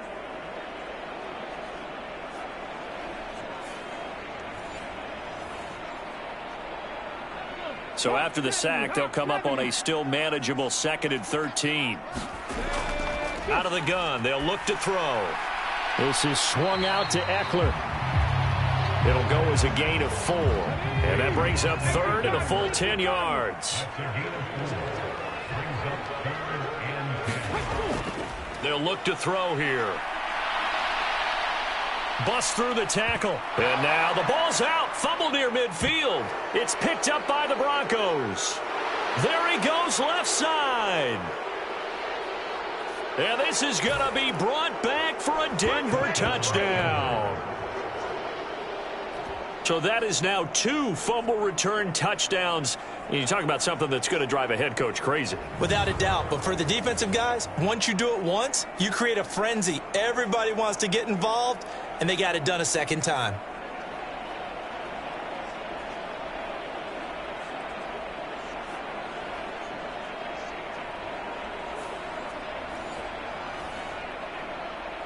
Marr now to add the extra point.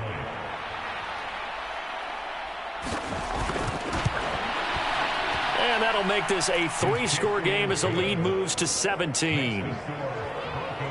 The scoop and score, always an exciting play in football, and we witnessed it there, grabbing it off the ground and then rumbling it into the end zone for 6. And you can bet they're preaching 2 hands on the ball here as the kick's away following that fumble return. And he'll elect not to return this one, so they'll bring it out to the 25 on the touchback. The offense heading back out as we take a closer look at Austin Eckler. And he's closing in on that number that all running backs circled beginning of the year, the number 1,000.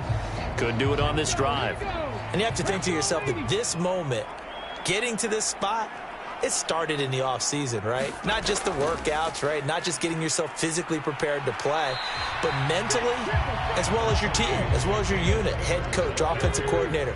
We run the football. We give you opportunities. He's taking advantage of it. And when you get this close to the mark, you just hope things don't tighten up, right? You probably want to get there and get it in your rearview mirror. You really do, don't you? Because now it becomes predominant, and you wonder about play calling as well. Do you want to call plays to get that out of the way, or are you still calling plays to win the game first? That becomes the burden of the play calling. This offense so far on 3rd down, they've converted 3 out of 5 thus far. This will be 3rd and 5. Now they'll throw here out of the gun. That is caught and brought down, but not before reaching the 45-yard line. Second catch for him today, and it'll wind up a first down. Now that's the kind of big play you'd like to see. This first half, it hasn't gone their way, and they could use a shot in the arm, something to perk them up a bit. And they get one here in the passing game.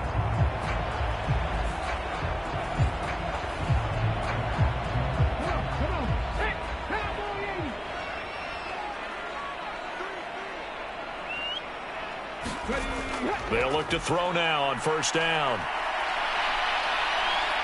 And it's out. He put it on the carpet. It's picked up by the Broncos. And his crew will take over at their own 45-yard line.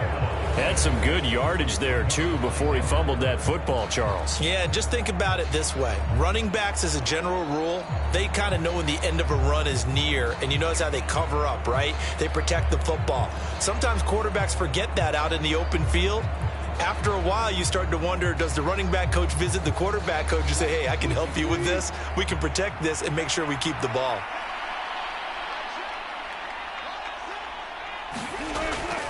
It's P-Ryan to begin the drive.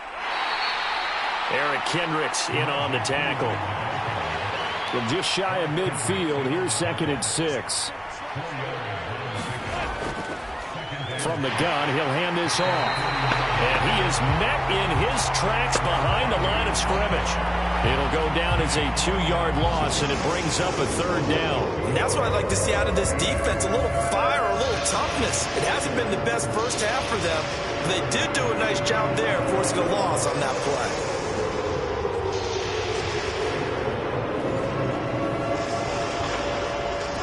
Third and 8.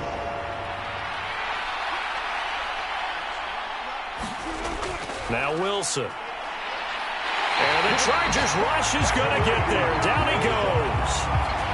Joey Bosa, he's the culprit, and that is now his 13th sack of the season as his great year continues. Even keeping the back end for extra protection on 3rd down, they still couldn't prevent the sack. Now it's 4th and long thanks to a terrific individual effort on defense.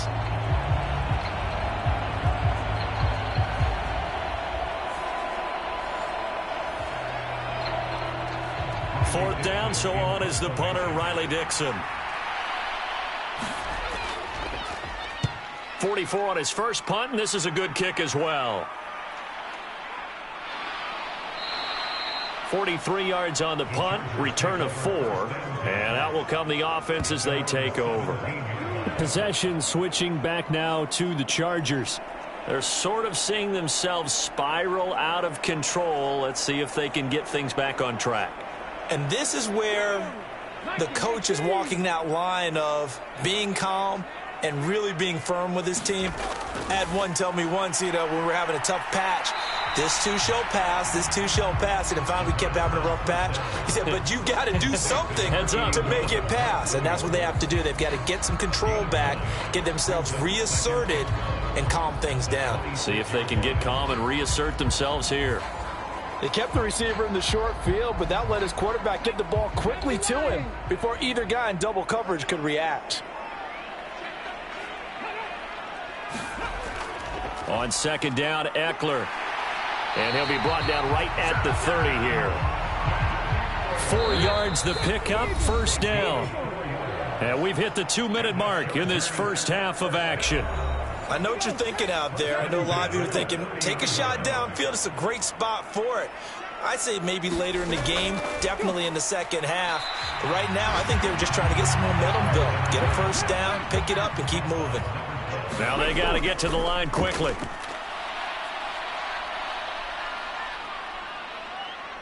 Now he's forced out right. And to the right side here, it's Allen. He's to the 15. Touchdown, Allen! Keenan Allen with his 2nd touchdown here in this first half. And the Chargers get a bit closer. In the 2nd quarter, and already his 2nd touchdown reception. Absolutely the definition of a difference maker here in this first half. Clearly one of his quarterback's favorite targets in this game, and I figure he's going to draw a little more attention and coverage moving forward.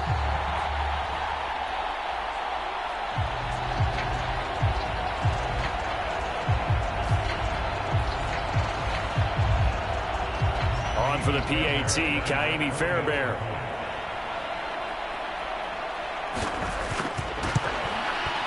It's up and good, so they claw back into it. 24-14 now. A drive there of just 4 plays. And it was Keenan Allen who finished it all off with the touchdown reception.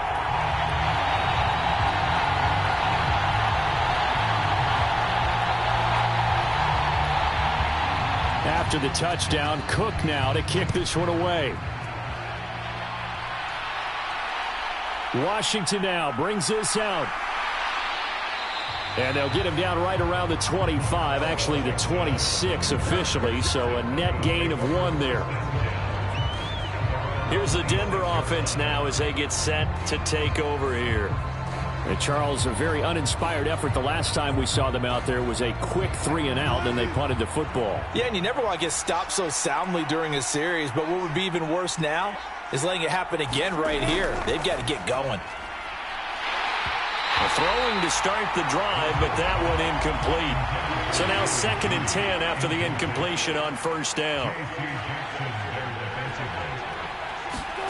Now Wilson. And he'll slide to a halt here, still a little shy of the first down marker. The improv act there, good for 9, and now they'll be looking at a 3rd and short, 3rd and 1.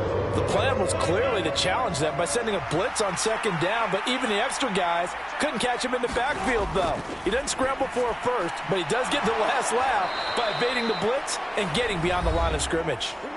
Now the Broncos are going to call the first of their timeouts, as the stoppage will come with a little under a minute to go in this first half. Line of scrimmage, the 37 on 1st and 10. Wilson.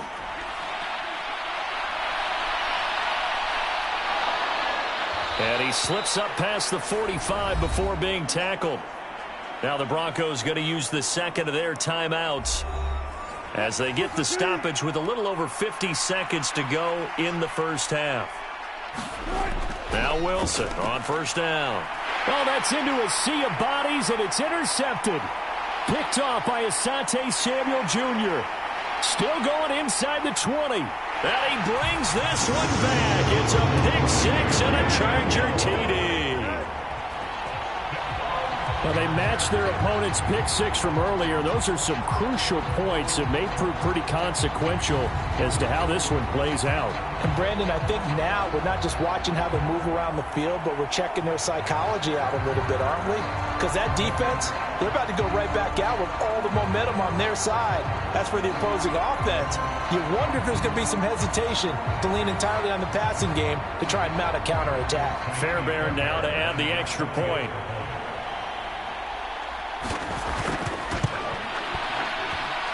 It's up and good, and this now becomes a 24-21 ball game.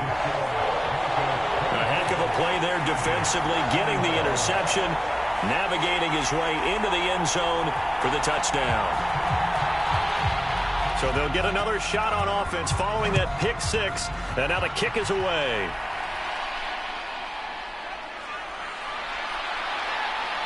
And he'll go down as this drive will start at the 25-yard line.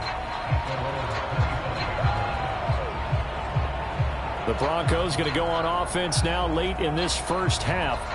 And we'll see how this is played. Offensively, they've got the lead. Not a whole lot of time left. What do you think, Charles? Well, it's tempting to try and add to your lead, but a mistake there, that can change things in a big way. I say go ahead, take the knee, get on out for the half.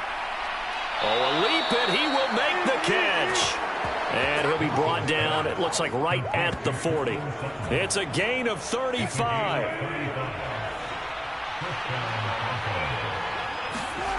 Final play of the half, it's Wilson.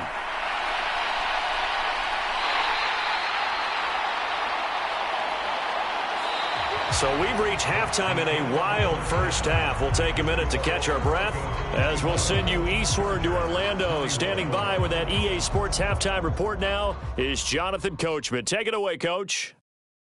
All right, Brandon, we'll get back to you and Charles in a bit. But first, let's get to some of these scores around the NFL here in a busy Week 14.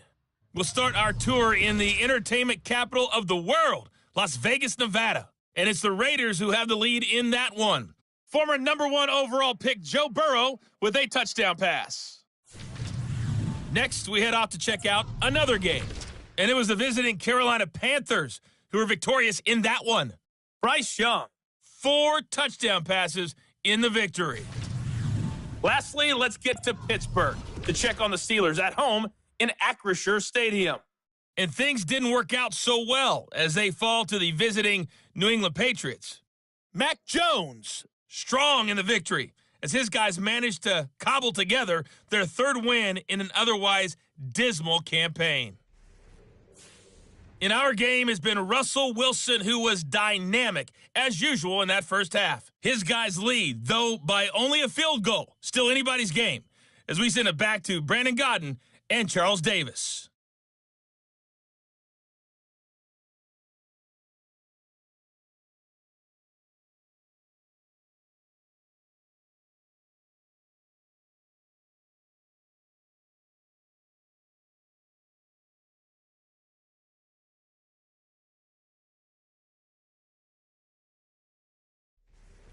All right, Coach, thanks. Yeah, both teams likely to make some changes in what's been a closely fought battle to this point. Both these offenses have been in fine form. What will the second half bring us as we are underway in quarter three? And ultimately cannot get this out to the 25-yard line as he's dropped at the 23. The Chargers getting ready to go here to start this third quarter. Well, Charles, in that first half, we saw a fair amount of offense on both sides of the football, and now the team trailing here will start with it in the third quarter. And we both know this coach pretty darn well, don't we? Because his game planning is always on point. And now that he's getting the ball to start the second half, how about all the offense that you already referenced in the first half? He'll put that all together and come out with something really strong, I believe, to get things going here in the third quarter. Well, we've seen him escape similar situations earlier in the game and get away for pretty good yardage. At that time, they get him down. Yeah, they've had enough evidence that he can get away and run for good yardage, haven't they? That time it felt like, okay, enough of this. Let's play it the right way and get him on the ground before he does any damage. So after the sack, here's 2nd and 14. He'll drop to throw. The throw here right sideline falls incomplete. An incomplete pass on that last play, and that means they'll need to come up with something here on third down. They'll set up to throw. Flushed out right. And he can't get rid of it. He's taken down. Chris Wormley picks up his second sack of the afternoon. That's his second sack of the game, and the best defensive ends, they do their homework as much as offensive guys do. They know how to beat the offensive lineman across from them, what moves they need to do to set them up. This guy's been pretty good at it all game long.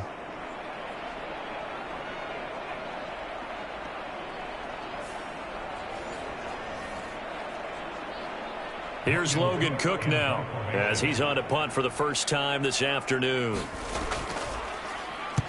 He was only asked to punt once in the victory last week as he sends this one away. Shifts past him at the 45.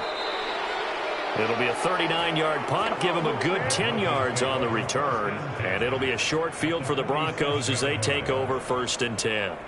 Now we take a glance at the offense as they work their way back out for their first possession of the second half.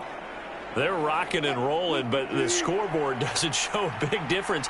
You know, maybe it's one of those games where coaches say you can't miss your turn on offense. I like the way you phrased it, especially with that. I love that rocking and rolling because the explosions on offense are happening. So that's going to keep the crowd going. They're loving that. But defensively, they just can't get it together to get the stops they've needed in order to help increase their margin.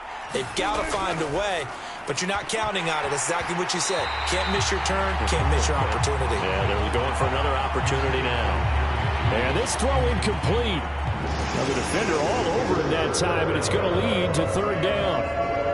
When you run in the slant, timing is everything, and against that man coverage, there was no space available, and an incompletion as a result.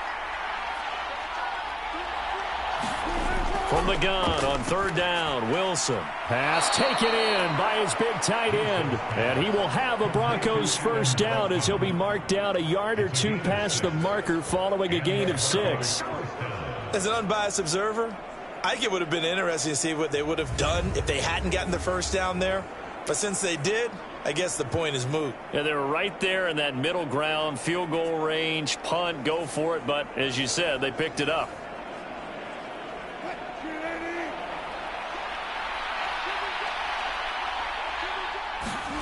To throw again is Wilson.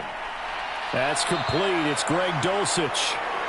And this will be a gain of 5 as he gets it to the 30. Ball on the 30 now. Here's a 2nd and 5. From the shotgun, Wilson. And he can't find a receiver, and he's brought down. Rashawn Gary able to get him for a loss of about 3. He's certainly one of those quarterbacks that can burn you with his mobility, but that time able to hem him in and get him to the ground.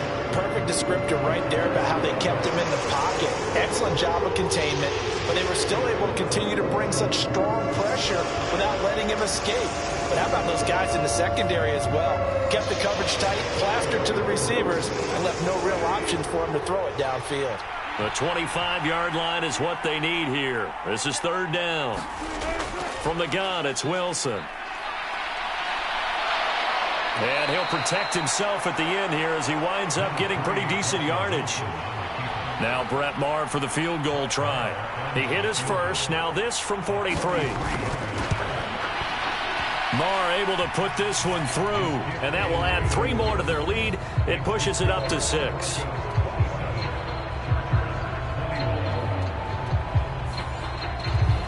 So it was a 3-point lead at halftime, and they doubled that with a field goal here. And I think defensively, you've got to be okay with that because you've kept this game within a touchdown. Your hope is that you've inspired your offense to put a drive together, get in the end zone themselves, and hopefully get you the lead. And a nice return sets them up pretty good here right at the 30-yard line. And now out on the field, here comes Los Angeles. These guys definitely hoping for a better showing than their last appearance. They couldn't really even move the football much beyond the shadows of their own goalpost, Charles. We'll see if they can get a better, more sustained drive going here. Yeah, and every team that we ever talk to says the exact same thing. When you start a drive from that deep in your own territory, the goal is a minimum of at least 2 first downs, because even if you have to punt then, you change the field position, right? You flip the field a little bit. They didn't get that done. This time they want to string together a nice drive and help themselves out.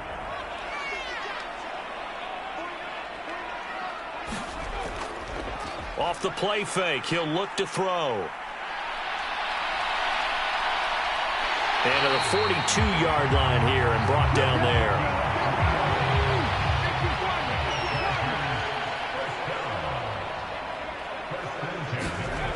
Now on 1st down, he'll drop to throw it.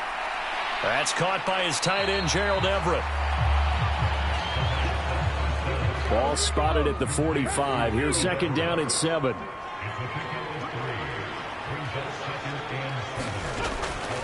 Now a give running left is Eckler. Looking for a crease, can't find one. Stopped at the line of scrimmage. Here comes 3rd down and 7.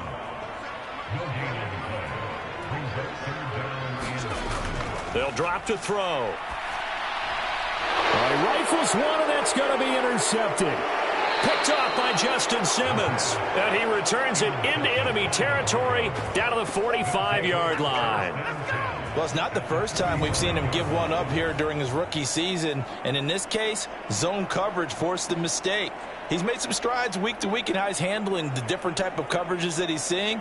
But clearly, there's some growing still to do. Denver's offense now set to go. And they split the uprights last time for 3. They've got the lead. They're not going to play this conservative. They're not hoping for another field goal. They're hoping for a touchdown. I'm with you on that one. I like where your head is. I like the way you're thinking because you're exactly right. Trying to sit on a lead and play that way, that doesn't work too well for most teams. Run your offense. Run what you do best. Exactly. Put it all the way down and try to increase your lead in a big way. And the best way to do it, touchdowns. It'd be hard to say that a defense wouldn't be ready for a 1st down run. And when you can gain that kind of yardage against a defense that's really kind of geared to stop that play, your confidence has to rise. And now you've actually opened up your playbook. If you want to throw the ball now for play action, you're good to go. Now a quick throw there, but it's going to be incomplete. The turnover put them in great field position. They don't want to squander it with 3rd down coming up. No, not at all. And you know what else you do? You make your defense mad. Yeah. They got you the football, gave you a great opportunity. You got to cash in and get some points. And that is incomplete. Well, he's smart enough to avoid the taunting rule, but I'll guarantee he quietly has told them, you might want to stop coming after me downfield because I just broke up another pass and took away a big shot that you were trying to succeed with.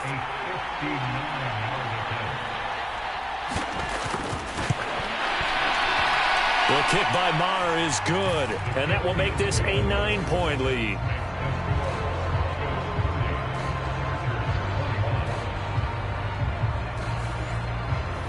When you think about it, that's a pretty important second-half field goal, Charles. That now stretches this to 2 possessions and really kind of ratchets up the pressure on that opposing sideline. It certainly does, because that interception and adding a field goal to it, that puts them in firm control of this game right now. They're about one more big stop from putting this thing absolutely out of reach. Now the LA offense ready for this next possession.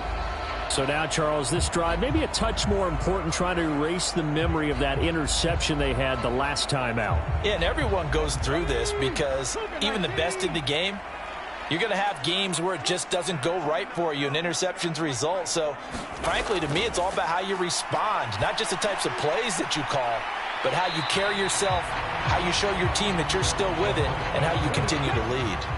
And from the 34, here's 2nd and 4.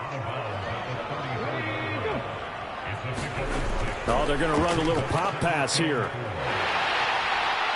And they'll get it up just short of the 45 at the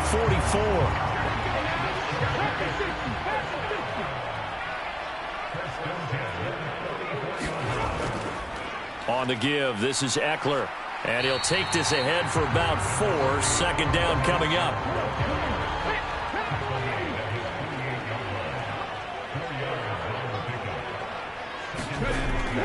Now back to throw. Looking for Allen. He's got him on the slant. And he takes this one down almost all the way to the 30. That one good for 20 on the catch and run. And he's certainly been a huge factor in this one. He's got the 2 touchdowns to his credit. Now they look to him again. He picks up the first. Yeah, I can hear everyone saying, well, why don't you cover him, double him, triple him, do what you have to do. But sometimes they get locked into such a groove and such a connection, it doesn't matter how many guys are in his area. He certainly looks to be in that groove right now. So a 1st and 10 now in Denver territory at the 32-yard line. He'll look to throw. Got an open man. It's Josh Palmer. So not quite a first down just yet as they come up on 2nd and less than a yard. The play action fake. They'll look to throw.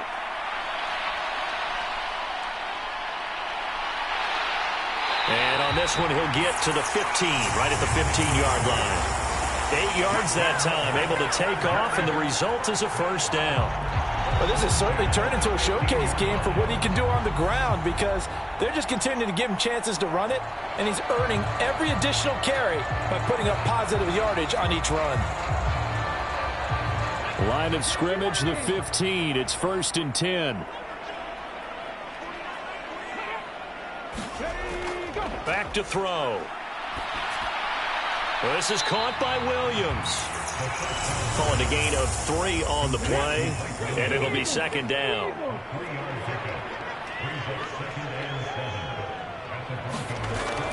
Back to throw here. This will be caught at about the 6. And he's brought down. 85 catches for him on the year now, and the result there is a first down. I think he has to be saying to himself, how did that not wind up a touchdown? Remember, you just need the tip of the ball to cross the plane. It's not going to get there, but they're going to be set up in great shape with 1st and goal. Eckler will take this into the end zone for a Charger touchdown. Now we're getting set up for what should be a great 4th quarter. This has been a hard-hitting game because both teams have punched and counter-punched equally well. And here's a good finish to this drive. A touchdown run here late in the 3rd quarter.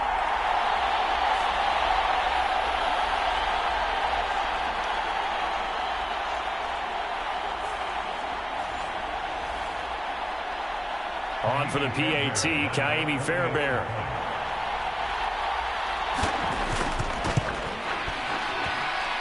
And the lead is down to 2. A good drive that time as they go 9 plays in all. And it's Austin Eckler who finishes things off with a touchdown run.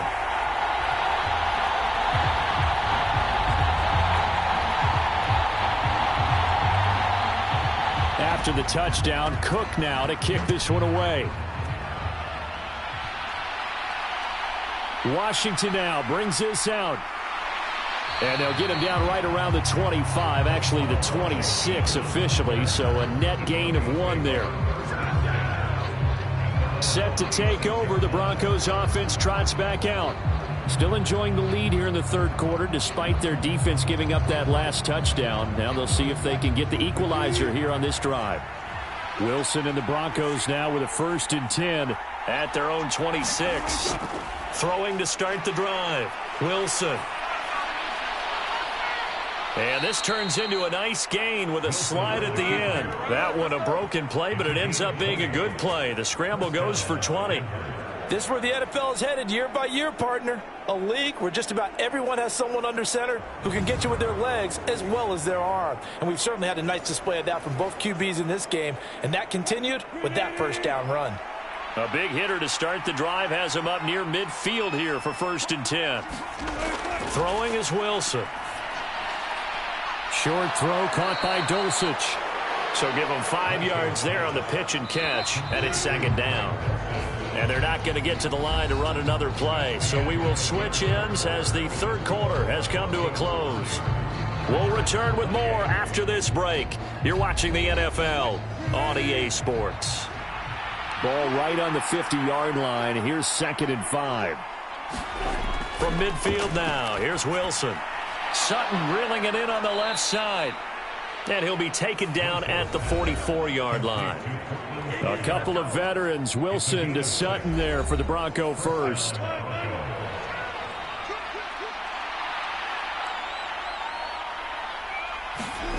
Now it's Wilson. Buying time to his left. And he slides and covers up at the end as he's going to be able to pick up decent yardage.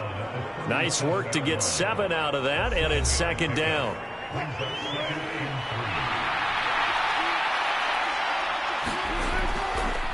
Here's a handoff out of the gun. And tough sledding. He'll get maybe a yard. Stop short of the 35. Defensively, we always know that he is tough in run support, and I think the way that he gets there is he understands what an offense is going to do before the ball's even snapped. A great job of scouting prior to the game, then reading, reacting, and taking the right path to the ball carrier. 3rd and 2. Now Wilson eluding the pressure right. And smartly going into the slide there, Wilson has enough for the first. A solid gain of 15 yards, and the sticks move. Now that's a killer because you think you've got it absolutely covered, and then he hot-foots it out of there and picks up a 1st down. Drives you crazy as a defense. Looked like, you're exactly right. Looked like a for sure stop on 3rd, and then the tables turned.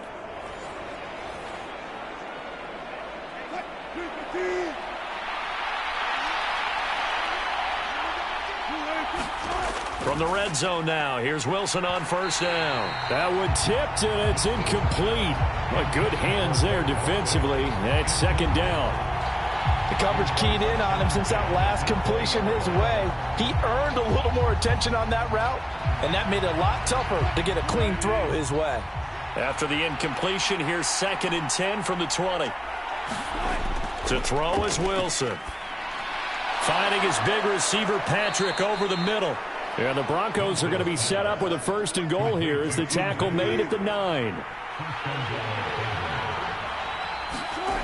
Wilson. Out route complete to Dulcich. Only a yard on the completion. It's 2nd and goal. Got to give credit where it's due. Really nice defense on that play. The pitch and catch was successful, but not any run after it.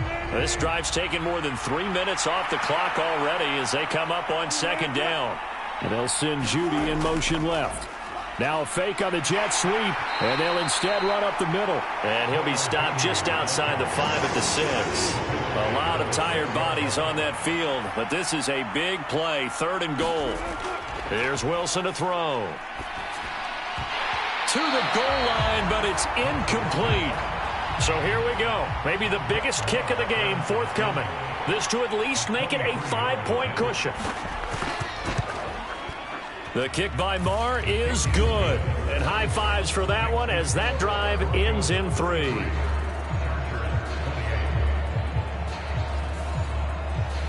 So they get to 3, but you wonder now, is that going to be enough? Excellent question, because when I look at the smiles on that side of the field, They're a little tight, aren't they? If they had scored a touchdown there, those would be big half-moon grins right now because they'd feel a whole lot better about their position. And a touchdown in the other direction, all of a sudden they're down. And as this offense makes their way back out, it's AFC playoff race time as we give you a look. And they'll be looking to build off of a nice drive last time, a drive that really relied on the quarterback. Making good decisions, distributing the ball well, distributing it accurately, keeping it away from danger. A really nicely run drive. But now the defense, what adjustments do they need to make in the passing game? Pass rush, pass rush, pass rush. Whether it's the guys up front or maybe you bring additional guys, but you've got to disrupt the timing of them throwing the football. We'll see if they can disrupt it here. Now a deep ball there on second down, but it'll wind up incomplete. And this offense on third down today, they're at 50%, 4 for 8. This is 3rd and 10. He'll look to throw. A little short pass. This is Everett, and he's going to be brought down short of the first at about the 31-yard line. So the completion good for 6 yards, and that'll bring up 4th down. That pattern and scheme was well defensed on 3rd down. He tried to just sprint from one side of the field to the other, and they got it to him quickly. But no chance at yards after the catch there, and they stop him short. Here's Logan Cook now, as he'll kick it away for the 2nd time.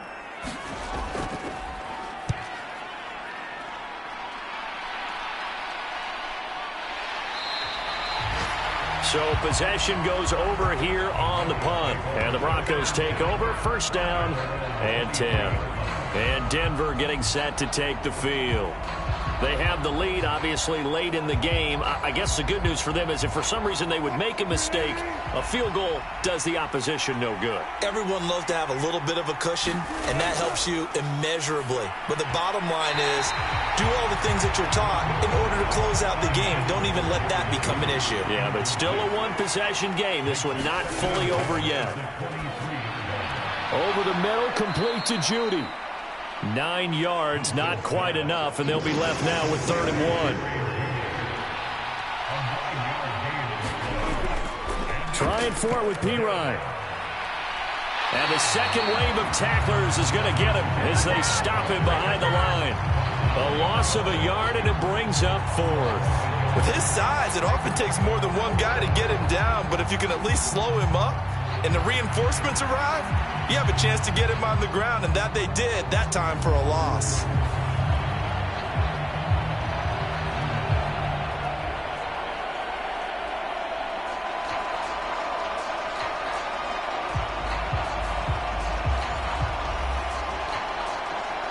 Here's Riley Dixon now as he's on to punt for Denver.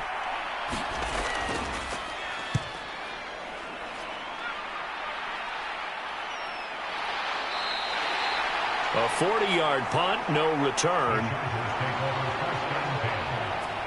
Here's a Los Angeles offense as they get set to take possession. Their defense accomplished step 1 of the mission. They forced the punt. Now they'll look to erase that deficit and take a 4th quarter lead. Allen, the man in motion left. He'll get it here on the jet sweep. Oh, and this one may need to go back to the drawing board. He's going to be swallowed up right away. Making that play behind the line was Justin Simmons. That's the danger, Charles, of running plays like this for your wide receiver. They can hit big or they can be duds. Yeah, you're exactly right about that, because if they're forced to try and go around defenders behind the line of scrimmage, sometimes you can give yardage in order to gain it. But in this case, they gave yardage and didn't get it back. So the opening play of the drive goes backwards. Now they'll come up on 2nd and 12. Draw play. It's Eckler. Takes it to the 26, just a 1-yard gain. Tough spot here. 3rd down and 11. They'll look to throw. He's got his target. That's complete. And he is going to have the Chargers 1st down as they're able to get the 3rd down conversion. And here we are in the 4th quarter, partner, and we watch them drive for what would be a go-ahead touchdown. And you and I both know this is where you need a quarterback who can keep his cool back there. Not just for himself, but to keep the rest of the team relaxed too.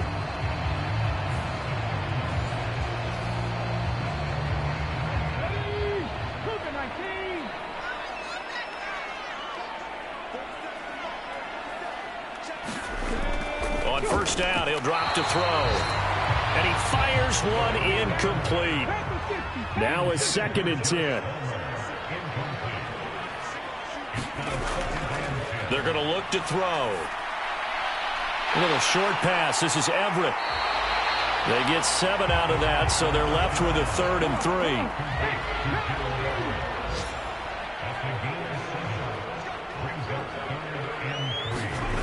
Back to throw again.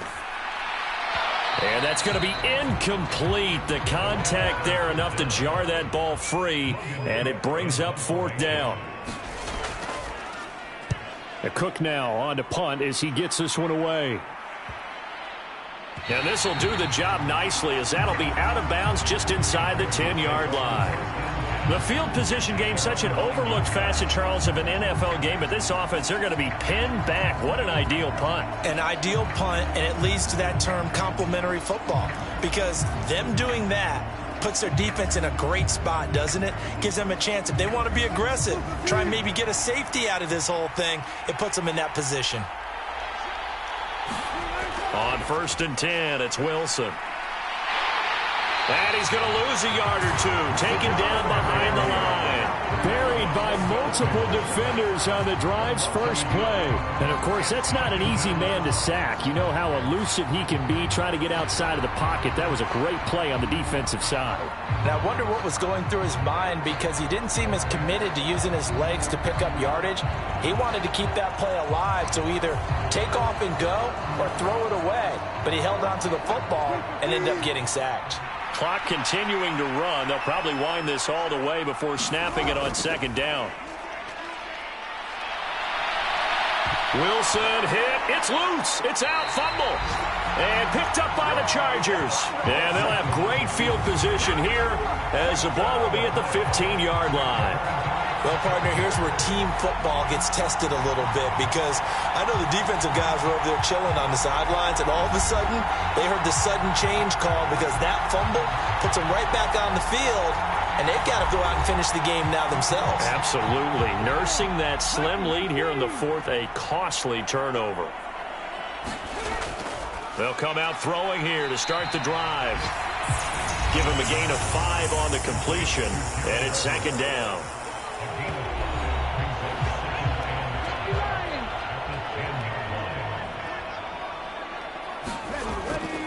They'll set up a throw. Over the middle, complete. That's Williams. And the Chargers are going to have a 1st and goal coming up as the tackle made at the 3-yard line. Good throw, good catch, but I really like the route. The drag and being able to run away from defenders, hard to stick with them for that long. Yeah, better against man than zone, or? Better against man, because now you're running away from someone and you're not running into a defensive player in another zone. And they'll let the fullback try and take him home. And he's going to get this back to the 3-yard line and no further. They'll say no gain on the play, and it'll be 2nd and goal. 2nd down, goal to go. And they'll turn to the power game to try to get in. And he's going to get this back to the 3-yard line and no further. 4th quarter, down to the final 2 minutes, and we've got a 1-score game. So it's Charger football as we welcome you back from the 2-minute warning. They face a critical 3rd and goal now in a 1-score game. And this is caught. He's got it. Touchdown, L.A. Gerald Everett from 3 yards out. And the Chargers have taken a 4th quarter lead. Those are the types of plays in these moments they were hoping for from this young rookie, able to put him up here in the 4th quarter. How about the kid? You just mentioned it, the 4th quarter. This is when you have to make those winning plays. That's what he just did. Doesn't ensure anything, but he certainly gave his team a heck of a chance, didn't he? They'll look to throw. And this is caught. And it's a 3-point game. So they make the decision. They want a 3-point lead versus a 2-point lead, and they got it. Yeah, at this stage of the game, it seems like the exact right thing to do. Put a little pressure on your defense, but the biggest thing now is you're making the other team chase you.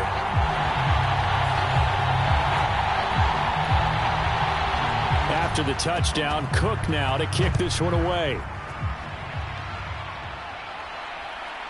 Washington now brings this out. And he'll be stopped right around where he would have been had he gone down to a knee, maybe a yard shy of there at the 24. So here is Wilson and the Broncos. Down by a field goal, 1:53 remaining. And they're in danger of a third straight loss as they come up on 1st and 10.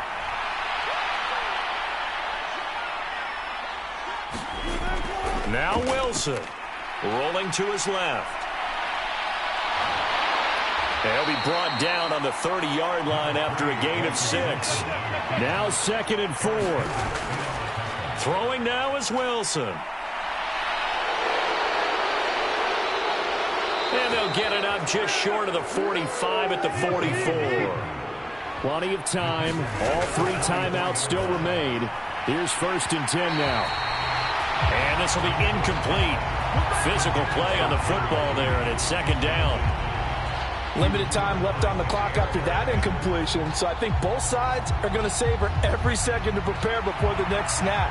Because once the ball's in motion, it may be a nonstop push to finish this drive off. Everyone better be on the same page right now, because I think they're going to try and get several plays off in quick succession if they can. Now the Broncos are going to call the first of their timeouts as they get the stoppage with just over a minute to go in the game. Here's Wilson. Work in the middle of the field, and he's got a man complete. And he will have the Broncos first down as they're able to convert by plenty there on 3rd and 1. And that's going to be incomplete. Too tough to hold on to that one. It's 2nd down. Another try, 2nd and 10 now. On 2nd down, P. Ryan. And here's a big one. You can just feel it. This is 3rd down now.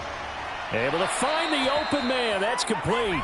Now the Broncos going to use the 2nd of their timeouts as they'll stop it with 27 seconds showing on the clock. On the draw, P. Ryan. Final 15 seconds here. 2nd down. That'll be incomplete with 9 seconds now showing on the clock. On a completed pass, got to get down quickly and call a timeout. On 3rd down, it's P. Ryan. And he's going to have a first down here as he gets this one to the 17-yard line. And now the timeout call. So 5 seconds left, and a field goal would send us to overtime. So the field goal unit is on the field as this is a big spot right here. This to potentially send us to overtime. And his kick is indeed good, and they will tie this game here in the final seconds.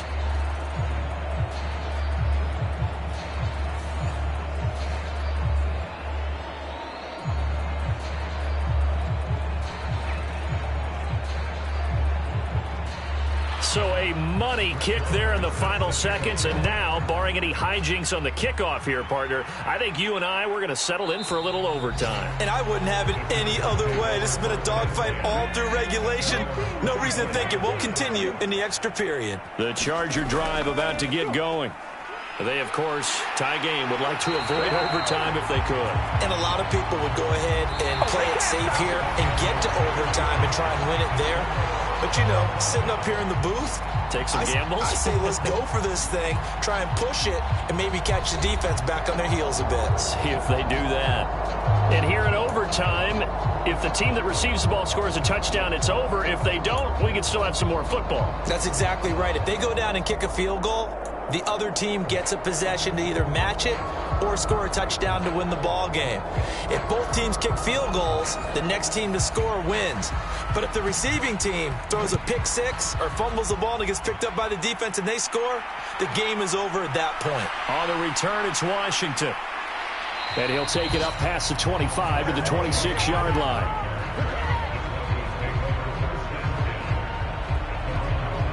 And coming out now, the Broncos.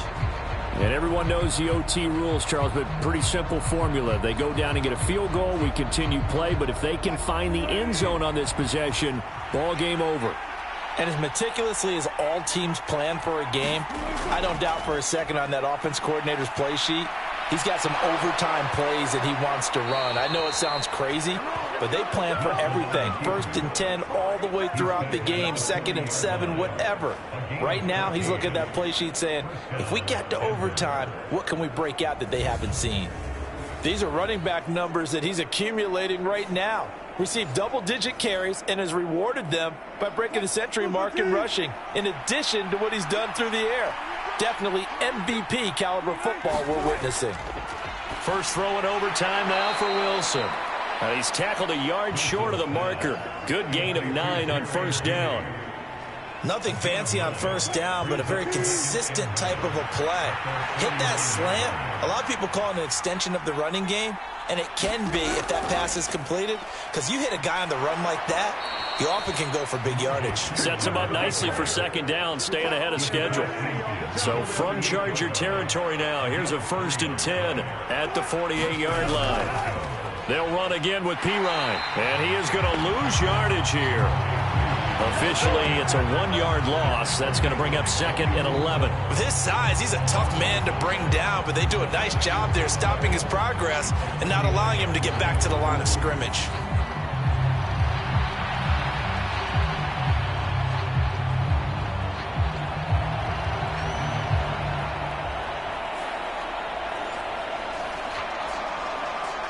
We'll play only the 1 overtime here. If time runs out, it'll be a tie as they come up on 2nd down. And he's going to be met at the line of scrimmage and taken down. What do they have for this? 3rd and 11. Out of the gun, here's Wilson. And that is incomplete. Well done by the defense. They did their job here in overtime. Boy, did they ever, because now it's 4th and really long. So if you do decide to go for it, people think you might be a little bit on the nut side, don't they? But guess what? If I did decide to go for it, I'd call something deep. I'd throw a deep pass and hope that the defense didn't remember to just knock it down. If they intercept it, it's almost like a great punt and helps out your defense with field position. Talk about angling that one perfectly, partner. We know the ball can bounce anywhere, especially how it's shaped. But that one, as if on cue, goes out of bounds perfectly. Perfect indeed, right at the 1-yard line. Excellent coffin corner punt.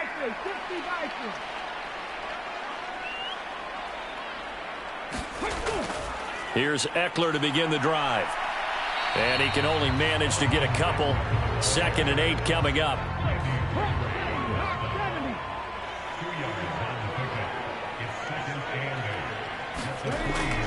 Looking to throw. Slant route going to be caught by Palmer. And they'll get him down up past the 15. So that last play gives him a little more space now. Here's 1st and 10 at the 16-yard line. Out of the gun, Eckler running it. And the reinforcements come in as they're going to stop him behind the line.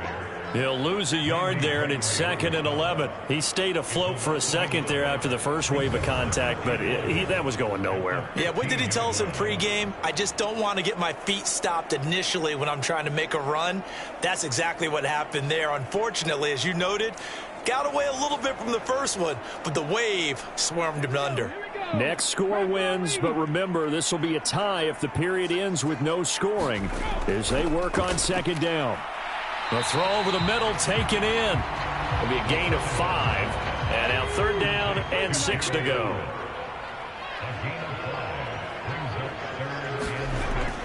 They'll look to throw here. That is caught. And he is going to have the Chargers 1st down as he's able to get 8 yards there on 3rd and 5. This is a big spot for a rookie QB, and overtime's kind of where you earn your stripes, isn't it? It really is, and we've talked with enough coaches and players about how these youngsters are getting into the game and playing this at such a high level so early.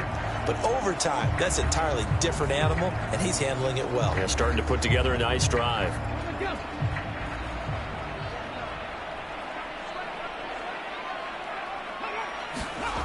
Back to throw now on 1st down. And he'll protect himself at the end here as he winds up getting pretty decent yardage. So from the 37, here's 2nd and a couple. Up the middle with Eckler. And he'll be taken down at the 46-yard line. once more, strong running, excellent blocking at the point of attack. They've got a nice little drive brewing right here.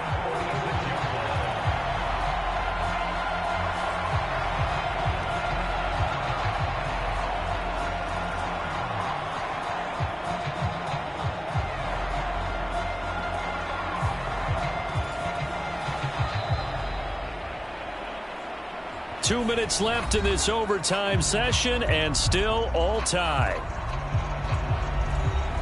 Come on. Hey, cowboy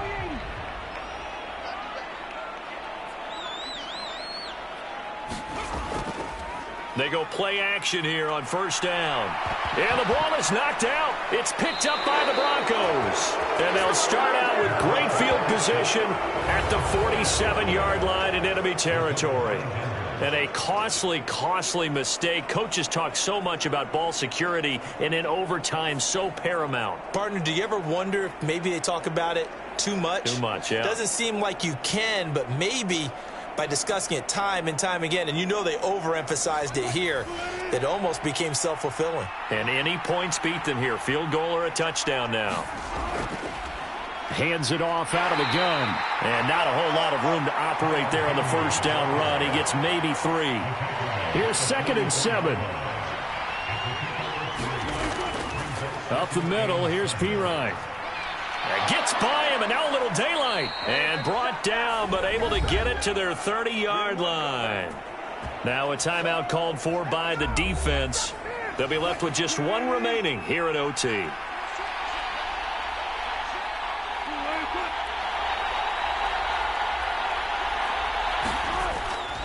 First down, they go back to Pirine. He'll get about 6 there as he takes this one down to the 24-yard line. Now a timeout called for by the defense. That's their second and last timeout here in the overtime session. We'll be back. Again, here's Pirine. And he'll be brought down inside the 20 at the 19. So it all rests now on the right foot of Brett Maher. This to win it in overtime. And he got it. The kick is good in overtime. He's able to split the uprights. And it'll be all smiles on Blake Street tonight. The Broncos have won it. Another one in the books for his partner. Always great to be by your side. And look, both offenses, both defenses had some moments in this one, but I think you would agree these coaching staffs are also going to have some stuff to clean up on film. Absolutely, partner, and let's face it, any game we get to watch from up here, it's going to be a blast. Do we want to get a real job? Absolutely not. Let's keep watching the NFL all season long. So for the Broncos, it's a 4th win on the year as they move to 4-9. So that'll do it for us. For Charles Davis and all our crew, I'm Brandon Gaudin. You've been watching the NFL on EA Sports. With that, we say so long from Southern California.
today. From M&T Bank Stadium in Baltimore, Maryland, it's Week 14 of the NFL on EA Sports.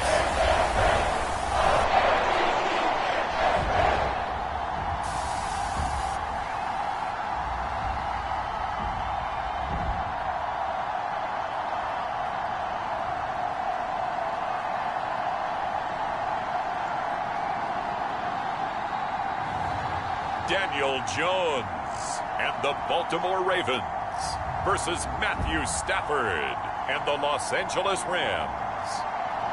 Some might say it's cold. Others, like myself and my partner, we say this is football weather as we welcome you to chilly M&T Bank Stadium near the Inner Harbor in Baltimore. Today, it's a Week 14 matchup that should be a good one, as it'll be the Los Angeles Rams taking on the Baltimore Ravens.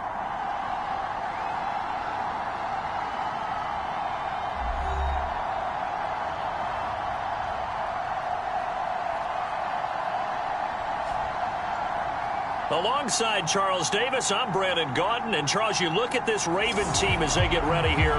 They come in off the extended break from the bye. I think it was much needed as well. You play 2.5 months, you're ready for some time off to get set for the home stretch. Meanwhile, for the visiting Rams, they were losers their last time out. They're going to try to get back in the win column, but obviously they're going to have to do that in a hostile environment. And sometimes that actually works to your advantage. Now you've got to band together your team, the us against the world mentality. Let's see if they can use it and get a victory.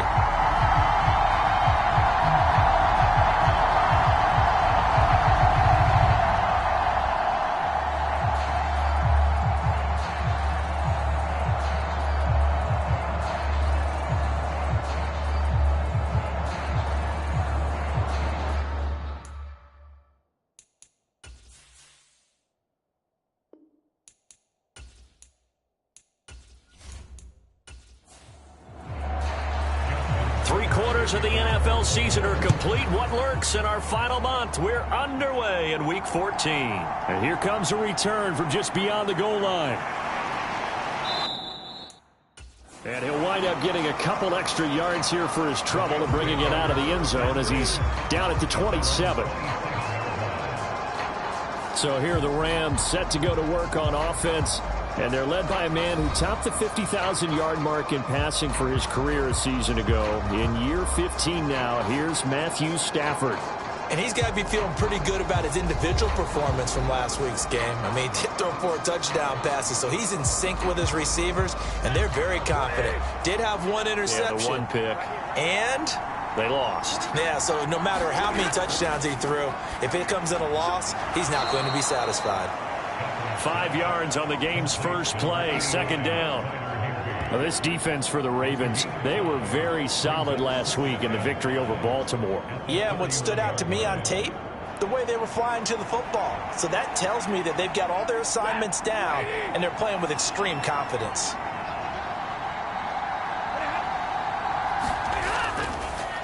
Here's the first carry of the game for Cam Akers. And he is going to be stopped cold behind the line of scrimmage. Now they're going to be dealing with a 3rd and 7 as that one officially a loss of 1. Hey, look at this Baltimore defense. And they're a tough unit to throw against, currently 4th toughest in the NFL. And I think with as good as their coverage is, and they're also excellent tacklers, they try to keep things in front of them and either make the tackle or you have to run out of bounds because there's nowhere to go. They'll let them dink and dunk all day long. A tough spot here on their opening drive. This is 3rd and 7. Now it's Stafford. And that is incomplete. Oh, he had a defender right there with him to force that to the ground. And 4th down now coming up. They punted 3 times in the loss last week as he sends this one away. 47 yards on the punt that time, just 1 yard on the return. And the Ravens, they'll take over. So out comes this offense to take over for the first time. And a look at a guy, definitely got a little razzle-dazzle to him. Can do it with his arm or his legs. Their mobile QB. You talk about the pause that refreshes. I think it's come at a perfect time of the year for them, hasn't it? You know, it's the season is starting to wind down, got a little bit of a break. But how about the guy calling the signals? He's got to be excited about that because now he didn't just get a game plan for 1 week. He was able to work on it for 2 weeks. I can't wait to see if they have anything special in store for him today. No gain on the play there, second down. Maybe I'm wrong, but it looked like even if he had opted to keep that, I don't think there was going to be much to gain. Seemed like it was perfectly defense. And know what they say? Those guys on the other side, they get paid too. 2nd and 10.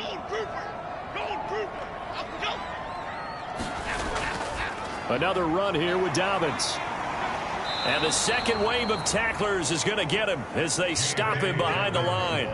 It'll go as a loss of a yard, so now they deal with 3rd and 11. They went with the run-pass option, and I don't know if the option really mattered there because the defense was ready. So many times you put the defense at a disadvantage because you have those multiple options, but when they read their keys and play it correctly, sometimes the result goes in their favor.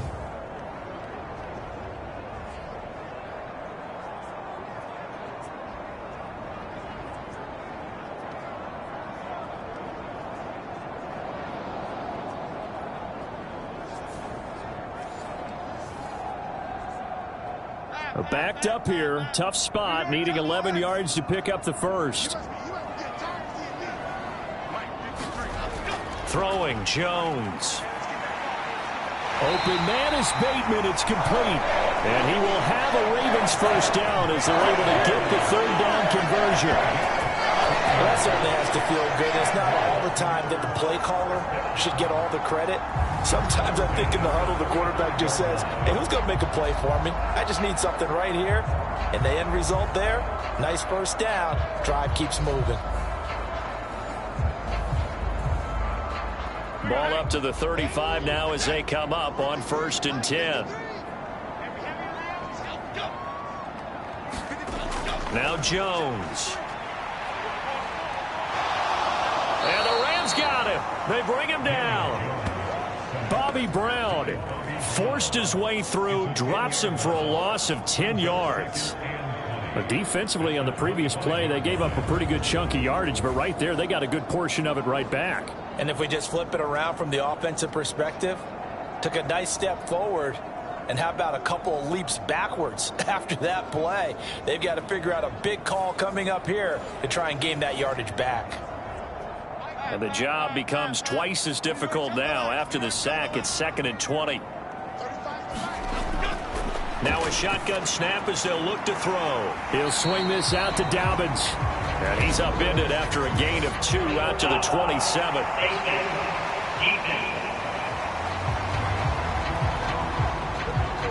So it was already a gain on the completion, but tack on some more with that penalty. Absolutely. No matter what angle you're making a tackle from, you can't grab the face mask, and that's just putting your defense on its heels just a little bit more. So a big penalty there on the face mask leads to 1st and 10.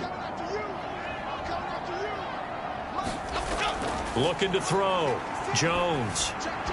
Throwing left sideline there, but it's incomplete. Here's 2nd and 10. Back to throw. Jones. Throw right side here, taken in by Bateman. 4 yards the gain, and it'll bring up a 3rd down. Operating from the gun. Jones. And he'll work it across midfield inside the 45. Back-to-back receptions for him, and it's another first down. Well, that's not just his first, not his second, already his 3rd completion here on the opening drive. And I think it's safe to say that getting him the ball in this game, one of their top priorities. And the top priority for the defense has got to be finding ways to cover him. And I don't think you can have one basic coverage to get it done. You have to throw a number of coverages at him, make him think as he's running downfield, and hope you can create a little bit of havoc. And now a throw on first down there, but it's incomplete. After the incomplete pass, here now is 2nd and 10. A shotgun snap and a give to Dobbins.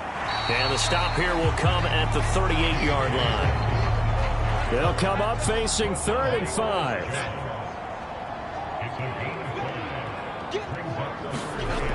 Looking to throw. Jones. Nowhere to go here. He lost the football. Oh, and one of the linemen on the other side has got it.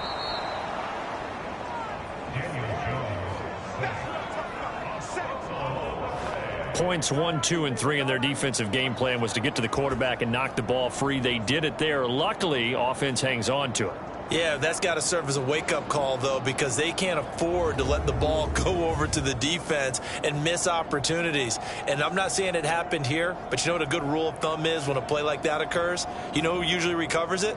The guy who missed his block and let his quarterback get hit. So now they're going to send out the field goal unit to, as they say, fire away from long distance. This will be from 56 yards out. And his kick is good. He got every bit of that one as it's good from 56 yards out. And the Ravens strike first at 3-zip. So an opening drive field goal maybe doesn't whip this crowd into a frenzy, but I think that they will take the early lead. There's no doubt about it. They will always take the early lead, and maybe that celebration comes later if they play well and they can break things open. But right now, this is all about letting the offense just get settled in. And not much happening on the return as he'll get this to about the 23. So the Rams coming back onto the field, their second drive of the game. And they'll certainly be trying to do better than that first drive where they went 3 and out. And sometimes the first drive is just simply to settle nerves. You know what it's like at the start of a game with the emotion. Guys are a little bit jumpy. You do. Oh, you understand the same way. It's just like us calling one, right? Making sure we ease into the game, let it come to us. Well, you went 3 and out. And now they have that opportunity. No, you didn't go 3 and out. I went 3 and out on that first drive. I'll try to do better here. Certainly no settling into the drive there. They came right out on the first play and attacked the middle of the field for a big gainer and a first down.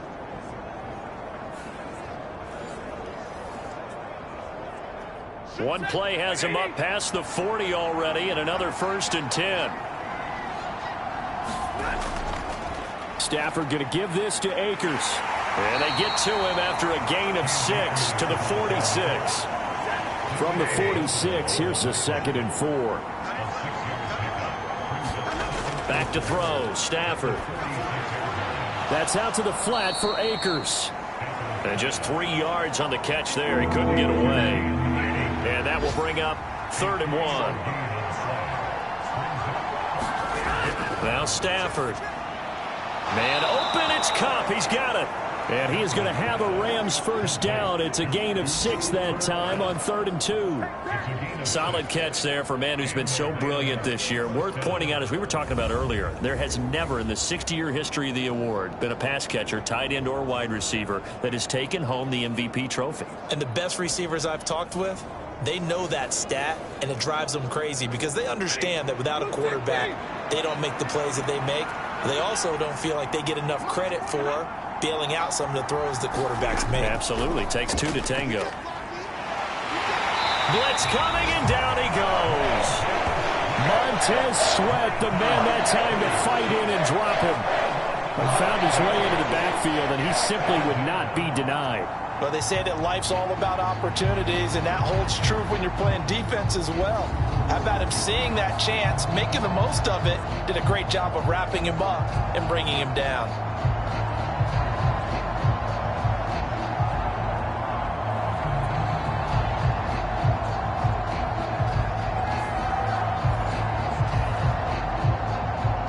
And they need to work to at least get some of this yardage back after the sack. 2nd and 19.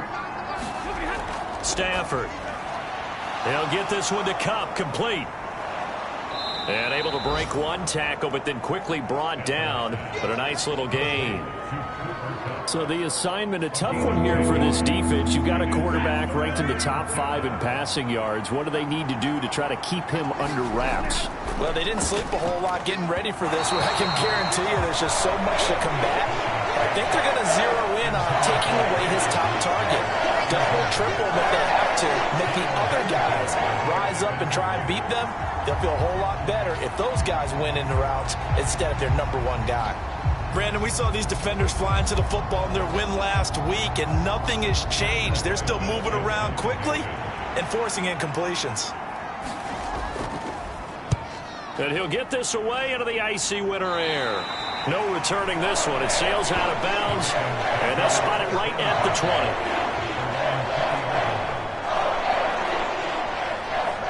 The Ravens heading out on offense as we look at the playoff picture in the AFC. The current playoff picture, and you can see they are one of those 3 wild card teams, at least for the moment, but they have not clinched that spot, Charles. And look, their message has been clear. We're keeping our foot on the gas to the very end. And how about the theater and the drama that's involved, partner? The best part, we've got a front row seat to it all. And I think this is obviously the ultimate goal when they added a 7th seed to the playoffs back in 2020. More drama, more teams in it late in the season, and more importance on games like this. 2nd and 9 now from the 21.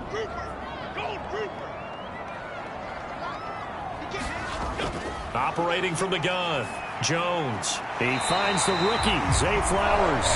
And he's going to get this one across the 30-yard line. 13 yards on his first catch. It's a first down as well. On 1st and 10, it's Dobbins. He'll get a nice chunk there on the first down run, and it's 2nd and 4.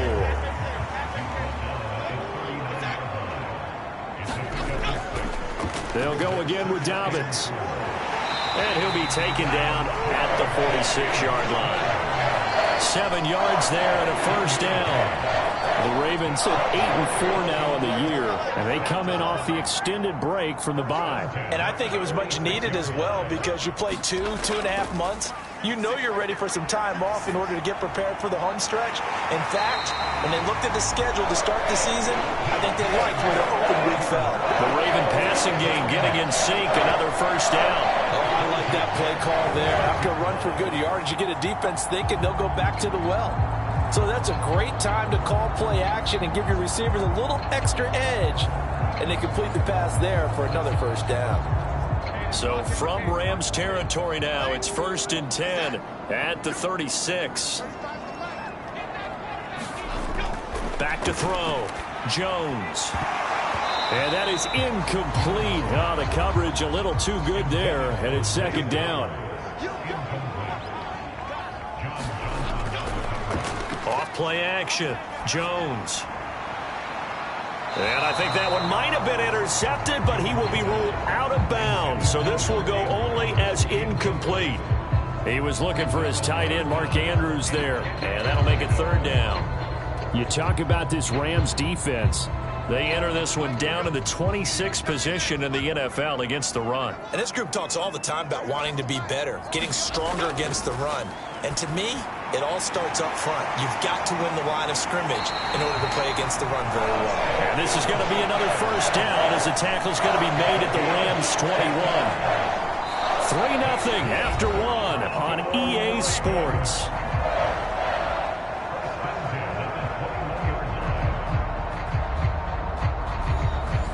They had to settle for 3 last drive, hoping this second go-around ends in 6. In good position, 1st and 10. They juked him. Another nice gain, 13 yards that time, and another first down. For a lot of guys playing this game, there's no better feeling than running right through a tackle. He's able to lower his center of gravity and churn his legs for a really nice pickup.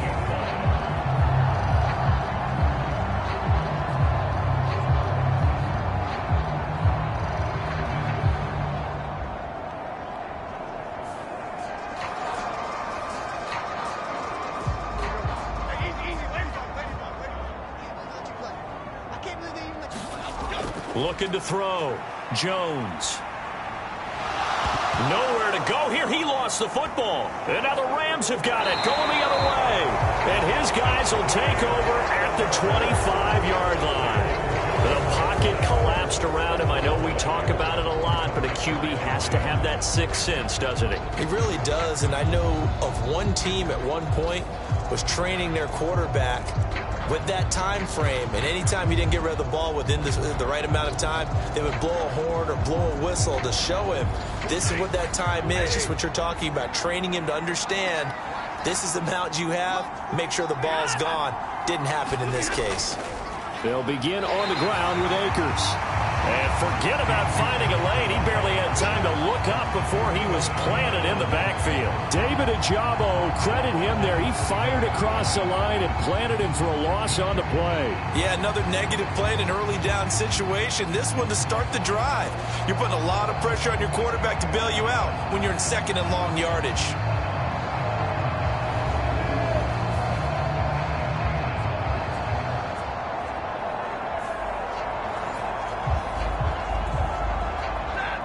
First play of the drive, lost 4. Now they'll look to move it forward here on 2nd and 14.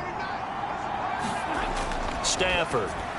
Short throw, it's Higbee. And he's going to get 7 out of this before being taken down at the 27. The Rams on 3rd down. Just 1 for 3 thus far. This is 3rd and 7. To throw is Stafford. Well, he tries to force it in, and it's intercepted. Kyle Hamilton picks it. And he'll bring this one back to the 29. Well, certainly not his best throw that time, and not a good time to make it, Charles, when they were a nickel with 5 defensive backs on the field. And that's exactly why you have those 5 DBs out there. You want extra speed on the field, guys who have ball skills and understand what the passing game can do, and gives them a chance to react and make a play on the football, and they take one of those away. Now a play fake here on 1st down. And a dangerous throw there on the drop-off. Incomplete, nearly intercepted. To throw on 2nd and 10. Jones. A short throw caught by Andrews. And inside the 20 before he's brought down. So the ball down to the 16 here for 1st and 10. From the shotgun, he'll look to throw. That pass complete to Moore. And they corral him just a couple yards shy of the end zone. Back-to-back nice gains. That one for 14 yards and another first. And remember, this drive started off following the turnover. And they've taken no time working their way down the short field. A nice connection there, and now they're looking at a 1st and goal.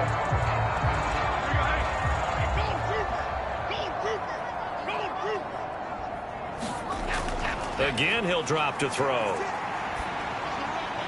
And that'll be taken in by Andrews for a Ravens touchdown.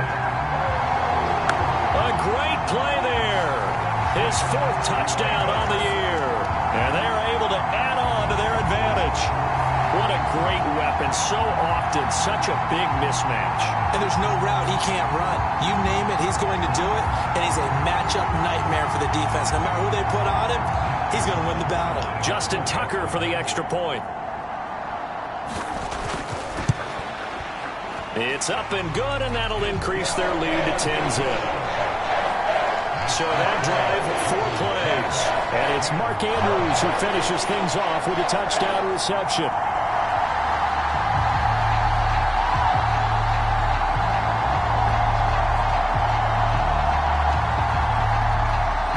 Tucker now to kick it away following the touchdown.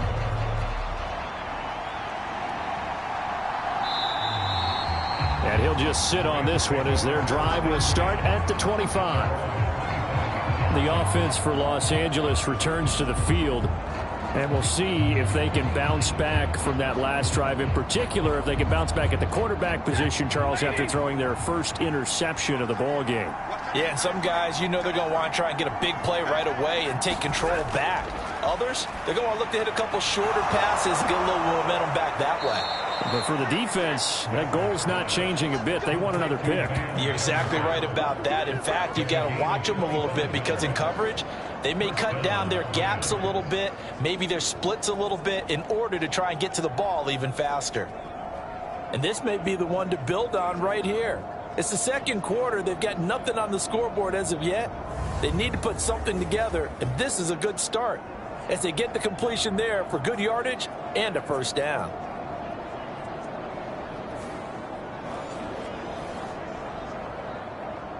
This offense finding its legs now. Here's another 1st and 10. From the 50 at Stafford. Open man right side is Cup, complete. And that's good for a gain of 6. And that's going to bring up 2nd down.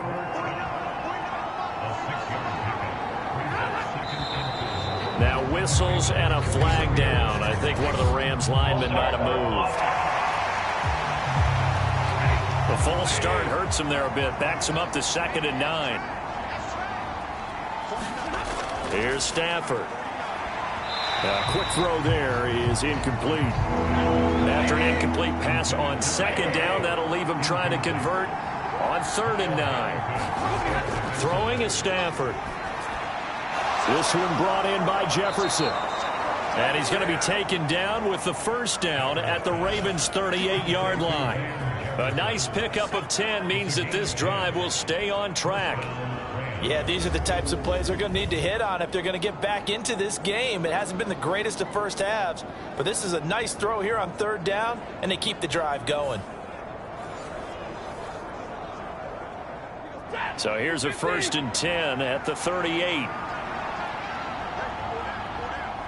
Motion left, Cup. Now they show jet sweep, but instead a run up the middle here. Yeah, boy, this defense again really making things tough on him as they stop him for no gain. Nice job there defensively to clamp down because really they've been on their heels this drive. Agreed, and they really needed that one for confidence, just to feel a little bit better. But I don't know if I would be daunted by them stopping me on one run. This drive has gone pretty well. I could come right back at them. Play action. Stafford. Looking for Cooper Kupp again, 2 in a row. And down he goes, taking it inside the 10, just shy of the 5 at the 6. They're able to convert on 3rd down, and that sets up a 1st and goal. And this is an offense in need of getting a few good things to happen. Here's one right here. They've had their share of struggles in key moments, but that's a nice throw and nice work after the throw. And they're set up now with a 1st and goal. 1st and goal, and they got to be thinking a chance to get right back into this football game. Stafford now to throw. Now the pressure gets there, and he goes down just inside the 20 at the 19. Michael Pierce, in all of his 340-pound glory, gets the sack. Well, there's still time to rectify this situation because the silver lining, they took a sack on 1st and goal. But that close to the goal line, that still definitely hurts.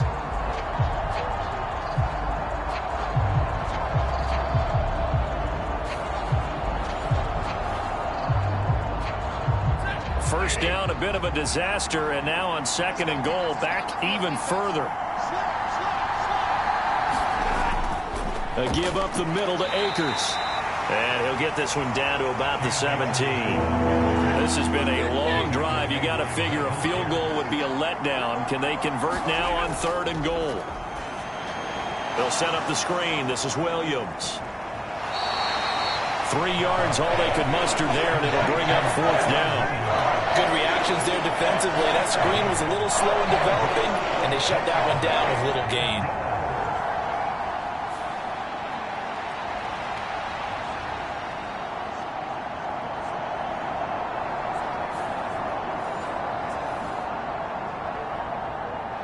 Now Mason Crosby on for the field goal. From the right hash, this a 31-yard attempt. The kick by Crosby is good, and they get themselves on the board here. It's 10-3.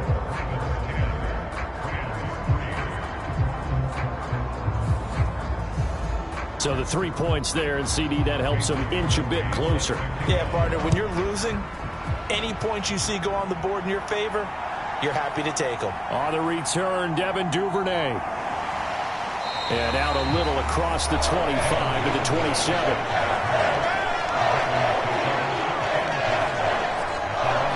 The football back over to Baltimore and J.K. Dobbins. We're in the 2nd quarter. They've got the lead. The lead, though, not so much because of the ground game, because of their air attack, Charles. So what they're seeing so far is the possibility of things loosening up later in the ground game. Through the air first, maybe they have to start respecting that even more as the game goes on, and then there will be running lanes to find later. Yeah, trying to get him more involved here on this drive, maybe. From the 35, here's 2nd down and a yard.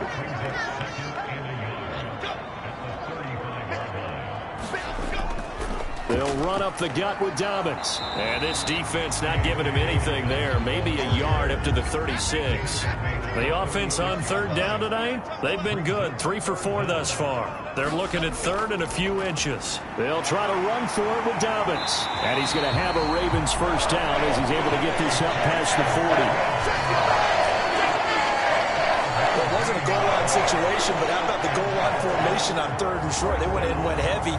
No surprise I knew was going to get the football. How about the power exhibited there? Yeah, that was just put a hat on a hat, drive forward. Nice job to pick it up.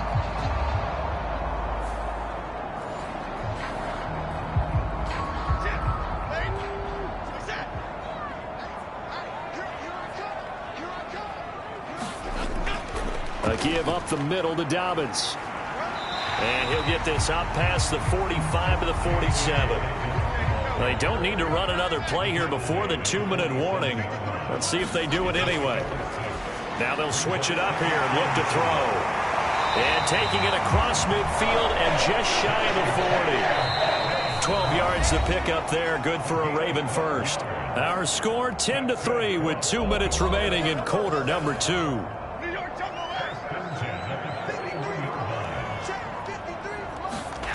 Now Jones on first down. Throw caught by Flowers. Second down and 3. Back to throw. Jones. They set up the screen for Dobbins. And he's able to get it down to the 25-yard line. They'll stick with the passing game as he looks to throw. There's Flowers. He's got it. Touchdown, Ravens. 25 yards for the touchdown. And the Ravens go up by 2 touchdowns. The fade route, that seems to be becoming more and more popular in the NFL. What makes it a success? When you have an athletic, acrobatic receiver who knows how to go up and get the football, all you're asking your quarterback to do is put it up there where he can get it and no one else. Very difficult to defend.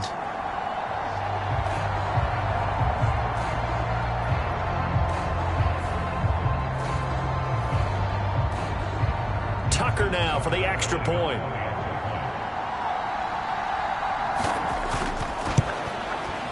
It's up and good, and that makes it 17-3. So that drive takes him down the field in 8 plays. And it's capped off with a Ravens touchdown. Tucker now to kick it away following the touchdown. From a couple yards deep, he'll bring it out of the end zone. And the decision to come out of the end zone is going to cost him 5 yards as he's taken down right at the 20. And now out on the field, here comes Los Angeles. Charles, we'll see what they can do here. Not a ton of time left, but enough certainly to get points out of this drive, and they need them right now because they're trailing. Yeah, this is exactly why you practice a 2-minute drill all through camp and at least one practice each week before a game. A minute left, more than enough time to string a few completions together, reach the end zone, and then make that walk back to the locker room just a little more animated. Here's a 2nd and 5 now from the 25. Now Stafford. He'll get this to Akers out of the backfield. And he'll be out of bounds across the 30-yard line. That one a first down pickup of 8. When you struggle on offense, you're looking for anything possible to get you going. Sometimes you do it like basketball teams that don't normally press. You put a press on, bring people to life, make them move a little bit quicker. Maybe that'll help them as they head towards the half. This will be stopped about 2 yards shy of the marker. 8-yard gain, 2nd and 2. Now another timeout called for by the offense as they get the stoppage with a little over 50 seconds to go in the first half. And this one incomplete. Too much contact to hold on to that one, and it's 3rd down. Here's Stafford.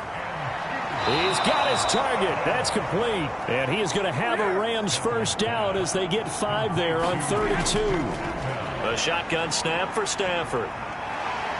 And he goes down. The Ravens able to get to him. The final shot before the break. Stafford.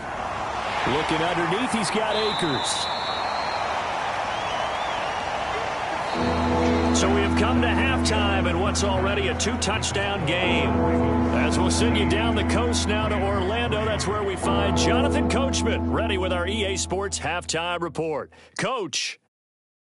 All right, Brandon, we'll get back to you and Charles in a bit. But first, let's get to some of these scores around the NFL here in a busy Week 14.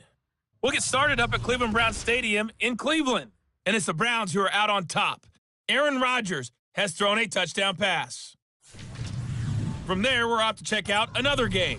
And you can see, currently they trail in that ball game. Miles Sanders, 2 touchdown runs on the afternoon. Lastly, let's get to Pittsburgh to check on the Steelers at home in Acrisure Stadium. And things didn't work out so well as they fall to the visiting New England Patriots. Mac Jones, strong in the victory, as his guys managed to cobble together their 3rd win in an otherwise dismal campaign. It was a terrific first half from quarterback Daniel Jones. He came on after a slow start to fire 2 second-quarter touchdown passes and give his guys the lead at the intermission. All right, Coach, thank you, and we welcome everyone back for quarter number 3.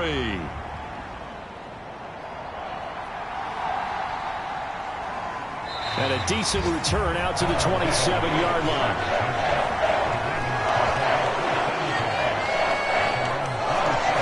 Out come the Ravens now. They'll go on offense first here in this 3rd quarter.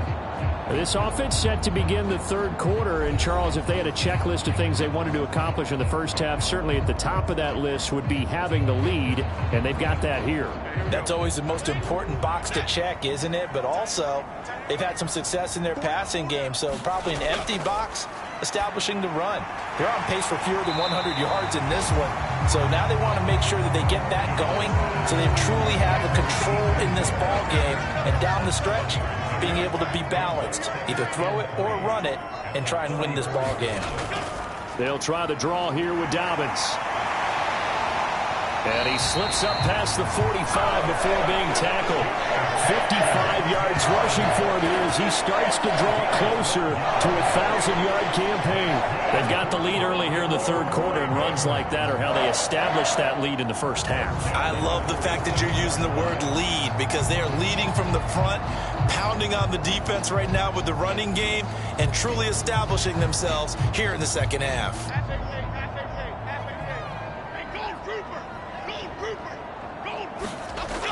Right back to Dobbins on first. And he's going to take this one across midfield and into Ram territory. Give him 9 on the carry that time, and they're set up with a 2nd and 1.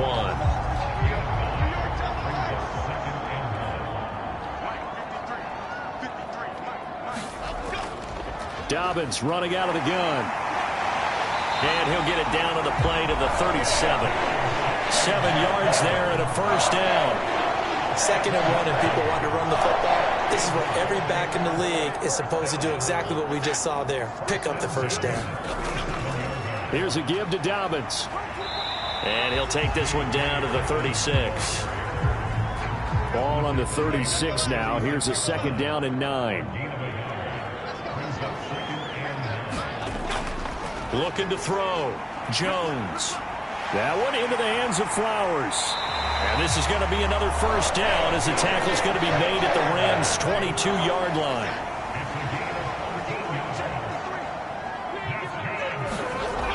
Back to throw. Jones. Complete to Likely. And he's taken down after a gain of 3 as they move it from the 22 to the 19.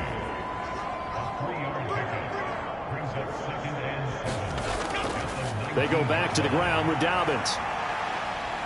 And he'll get this down only to the 18. A minimal gain there on the 8th play of the drive. Absolutely love the effort there. The ability to flow from his inside spot and stop that one at the line of scrimmage. Nice linebacker play. There they'll be in search of 6 yards here on 3rd down. This is now the 9th play of the drive. Looking to throw. Jones. Looking left side, and he's got a man. That's Andrews. And the Ravens are going to have 1st and goal as they try to finish off this drive with 6 points. And in a lot of ways, that catch is expected. Red zone presence, and that one was realized there. You've got to find your tight end in that situation.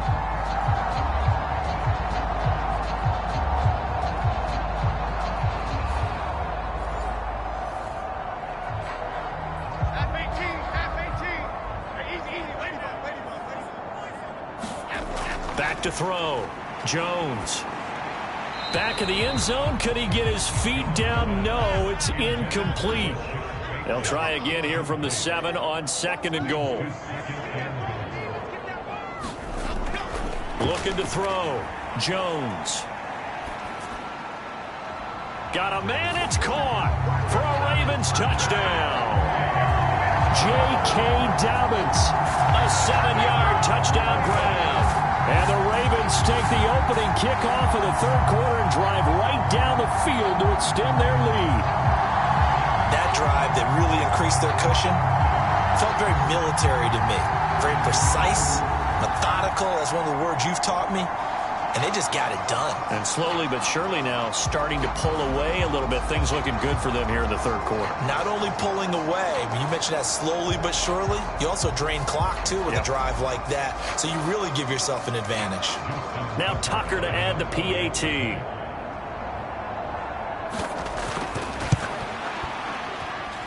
And the lead now to 3 touchdowns and 21 points. A pretty long drive that time. 11 plays all told. And it's capped off by the Baltimore score.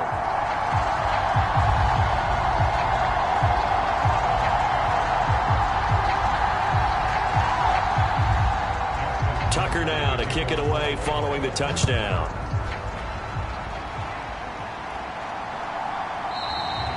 And this will be a touchback, so they'll bring it out to the 25.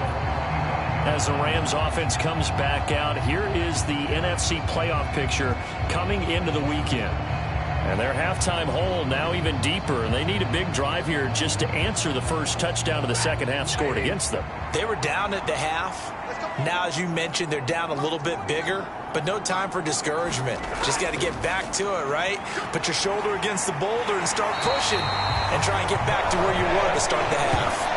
Montez Sweat able to record his 5th sack of the season. And keep in mind, in addition to the 2 sacks that he now has, CD, he's also had a couple of quarterback hurries. He's been very disruptive. To put it mildly, and it reminds me of the time I asked an offensive tackle who struggled like this in a game. He said he was telling the coach, hey, what do you want me to do? This guy's just eating me alive. And the coach finally just looked at him and said, applaud. That huge loss on the sack makes this job much more difficult. It's now 2nd down and 22 yards to go. They'll go with Akers here up the middle. Give him 6 on the run. It'll be 3rd down now with still a long way to go to get to the 1st down marker. From the gun, here's Stafford. He'll dump this off to Akers. And they'll get him down here at the 23. 5 yards, not enough. And it'll be 4th down. How about that strategy there, Brandon? 3rd down. They just said, we've got faith in our tacklers. We'll give you the short stuff, and just decided to protect the sticks. So every time I hear fans telling me tackling's not a part of the game anymore, plays like that, I can clip and save and show them you have to tackle well if you want to be a good defense. Here comes the Rams punter now as he's on to kick it away.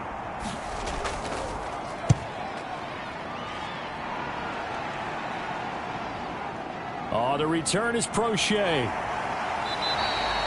A very nice punt that time, but they get 11 back on the return. And it will be 1st and 10 as they take over. J.K. Dobbins leading the way as the offense returns to the field. So officially now a 1,000-yard campaign for him, but I don't think he's going to take his foot off the gas pedal. Yeah, it's one of those thoughts, though, that creeps into your mind because there is a little mini celebration over on the sidelines. Everybody, hey, job well done, over 1,000 already. But guaranteed, as you noted, someone's jumped in that huddle and said, a lot more to be done, guys. Let's not, would you say, take your foot off the pedal? Let's not do that right now. But there is that possibility as people can get self-satisfied. The greats do not. We'll find out what he's made of. And he'll be taken down, but not before he gets into enemy territory. 10 yards there, good enough for a Raven first down. But that last throw, Charles, puts him over 15,000 yards passing now for his career. And Brandon, they're not going to stop the game and give him the game ball here, but that's still a pretty impressive number, and he's got plenty of more good football ahead of him. Although I would say the team should give him a game ball after it's all over. Throwing on first down, but this one winds up to be incomplete. So after the incompletion on first, now 2nd and 10. Operating from the gun. Jones firing quickly, but it's incomplete. His back has been a dependable safety valve all game, so he went back to him when his first read was covered. Just unable to connect, so the play results in no gain. Back to throw again. Work in the middle of the field, and he's got a man complete. And all the way in for a Ravens touchdown. Zay Flowers with his 2nd touchdown of the afternoon, as his guys have opened up a very comfortable lead. The partner, he has carried them in this ball game throwing the football. All 4 touchdowns through the air, and that's really helped them get this nice lead. And I know it's a team game, but right now, he is truly the focal point. Every touchdown his team has so far has been the result of his arm. How about him throwing it downfield, creating big plays? I don't know how you slow him down unless you can make him uncomfortable in the pocket. Tucker able to connect on the extra point, and that'll increase their lead to 28.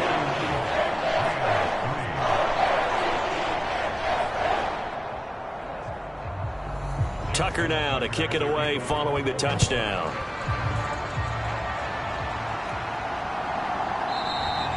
And it'll come out to the 25 as he will not attempt a return. And the LA offense ready for this next possession.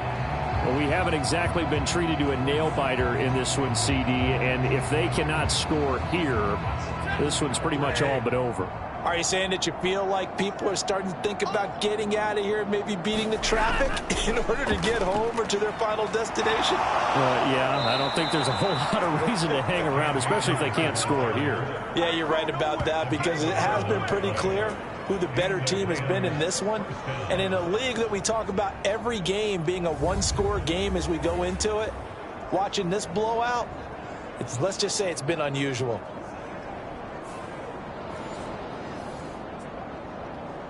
So from the 36 now, 1st and 10.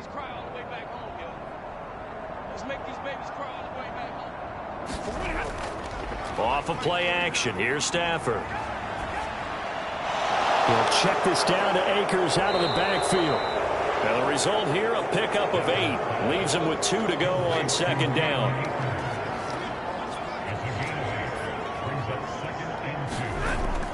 Back to throw. Stafford, short throw, it's Higbee. And Higbee going to have a Rams first down as he'll take this up close to midfield.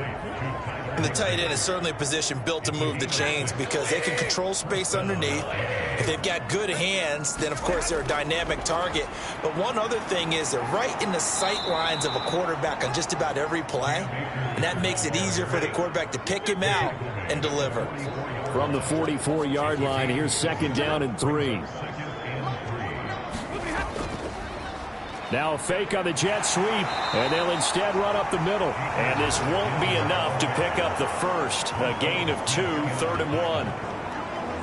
And not much on that run, Charles. No, that's exactly the way to execute a run blitz there. They guessed correctly that they would move the ball on the ground, honed in on it, and stopped them. Marked that down for a win in the defense's column. And he is going to have a Rams first down as they're able to convert by plenty there on 3rd and 1. And that one was a lot of fun right there because that was the game within the game. 3rd and short, blitz was on. What's the key for the quarterback? Get out of your hands in a hurry. And that was a quick little completion. Got the job done for a first down. Still in search of their first touchdown of the game, but they're on the move. 1st and 10.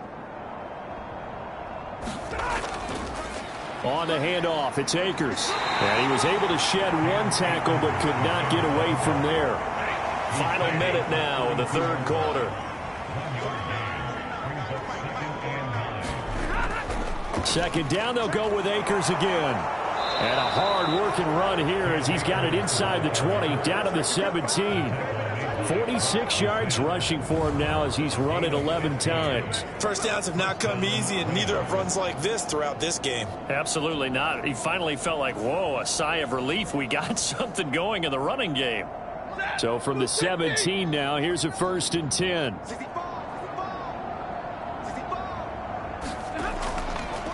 Going right back to Akers. And he's eaten up at the line of scrimmage. Might have gotten a yard down to the 16.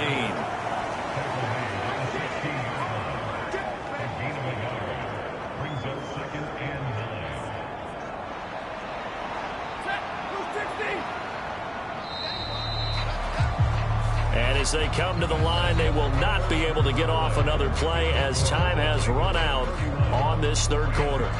You are watching the NFL on EA Sports. They work now on 2nd and 9. Looking to throw. Stafford. Now that'll be caught by Cup. So 5 yards here, 5 on the play. And now it's 3rd and 4.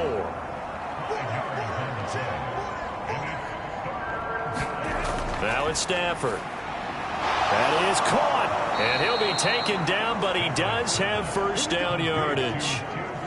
It's a gain of 8, and it'll wind up moving the chains. And Brandon, from our time in college football, where receivers weren't running the traditional NFL route tree, one thing they did learn, find open areas, find soft spots, and set up and catch the ball. And I think we just saw that there. Yeah, we saw that indeed, picking up the first. Akers is into the end zone. Touchdown, L.A. Well, he'd been the workhorse on this drive, and it would have been unfair to bring someone else in to finish the job. So they go back to him again, and he delivers with a touchdown run.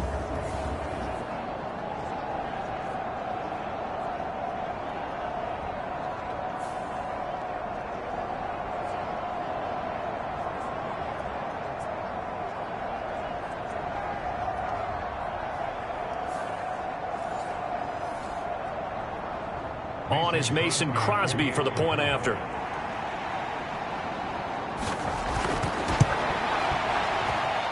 And he puts this one through. It makes our score 31-10. So that drive, 12 plays in length. And it was Cam Akers who capped it off with a touchdown. Now after the touchdown, here's Crosby to kick it away. Devin Duvernay now returning from the end zone. And tackled at the 21-yard line, so a net negative there of 4 yards. Zay Flowers and the Raven offense back onto the field. And I know that they've double-teamed him a couple times, but not a ton. Whatever they're doing isn't working. He's up over 100 yards. We'll see how they adjust. And when they do that, they weaken their defense in other places as well. And how many times have we done games where we've seen a guy have a big game like this? But it's usually not by himself, is it? Right. Usually it opens it up for other people to have big games as well. From the 24 now, here's a 2nd and 7.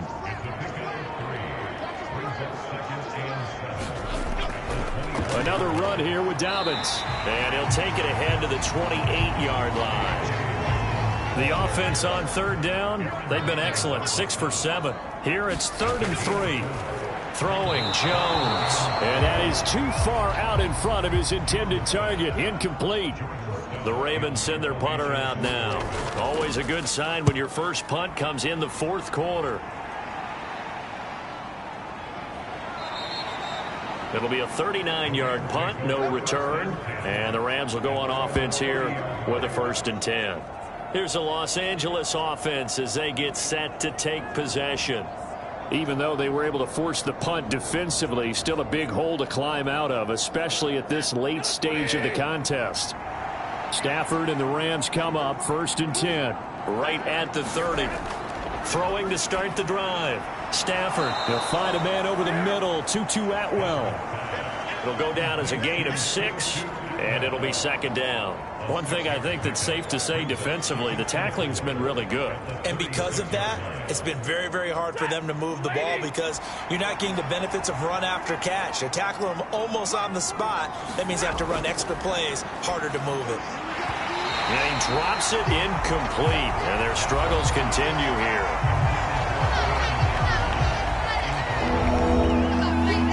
Now they face a 3rd down and 4 after that incompletion on 2nd down. Back to throw. Stafford. Oh, that's into a double team, and it's intercepted. Picked off by Roquan Smith. And this return is going to be halted right around the 28-yard line. Another solid game-changing play for this defense with the interception. At this point, though, I don't know that it's game-changing. I mean, they've got this one in firm control. And you always hear about, those stories about someone left their game plan behind and maybe you benefit from it. I'm not going to say that happened, but they certainly have appeared on defense to be a step ahead this entire game. Guys are always in the right spot in order to make a play. The offense has had its moments, too. Now a handoff for Dobbins. And he maneuvers up the middle for 3. And it's 2nd down. From the 25, here's 2nd down and 7.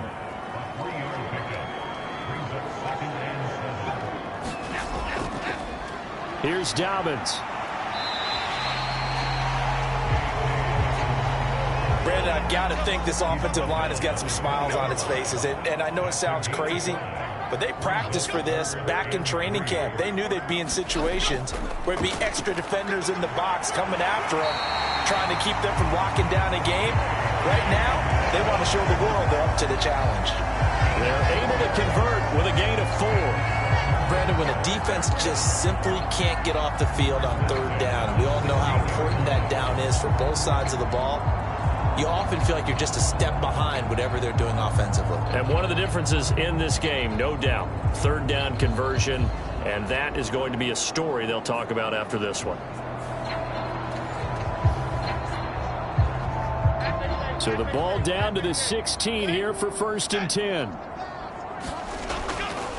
They'll run here with Dobbins.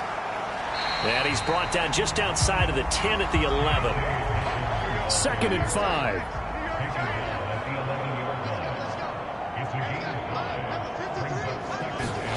Now Jones. His pass caught at the 4. And the Ravens are looking at 1st and goal as he's tackled all the way down at the 2-yard line. Looks like a jumbo set with 3 tight ends here for 1st and goal. Dobbins will take this into the end zone. It's a Ravens touchdown. But just power football there down near the goal line. Give it to him. He's able to push his way across. Yeah, they went heavy there. Sometimes you have those big offensive linemen come in, have to report like they're eligible, but all they're doing is getting a good stance, blocking, and getting their runner across the goal line.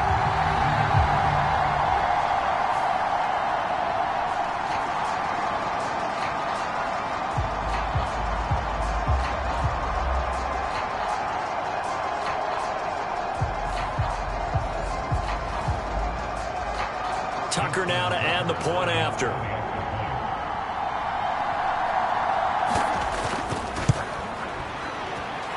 And he's been a busy man, 5 for 5 now as he knocks another one through to extend the lead.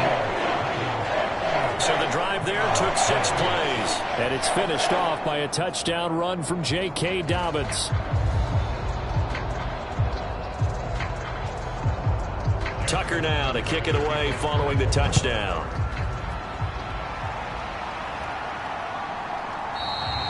And this will not be returned. It's a touchback, and they'll begin at the 25.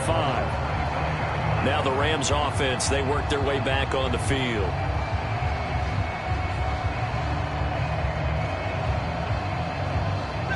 Stafford and the Rams come up 1st and 10. At their 25-yard line. They go back to the air here after the INT on the last drive. And this will be a gain of 5 as he gets it to the 30. Ball on the 30. They'll come up with a 2nd and 5. Operating from the gun. Stafford. Throwing quickly there, but it's incomplete.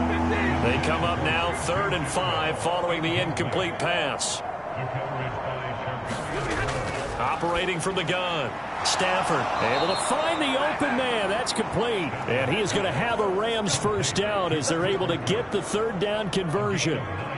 Going old reliable there to the slot on third down.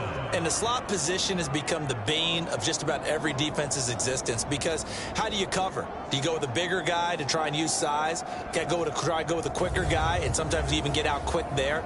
Very difficult to match up with that slot receiver. That's why they keep going back to him. And he's had the hot hand. So from the 39 now, they'll come up on a 1st and 10. They'll look to throw again. That one almost intercepted, but it's incomplete. Not a good throw there, and it'll be 2nd down. Throwing again is Stafford. And a quick throw here, that's complete. That helps the completion percentage, but not much else, and now it's 3rd and 10. Now, right where this set of downs started, they need a full 10 here to pick up the first down and move the chains. He completes this into the hands of Jefferson. And he is going to have a Rams first down as they're able to get the 3rd down conversion. Well, this game was decided a while ago, and that completion there is going to artificially inflate his passing numbers. So right now, the only one really applauding probably his agent as he thinks about angling for a new contract.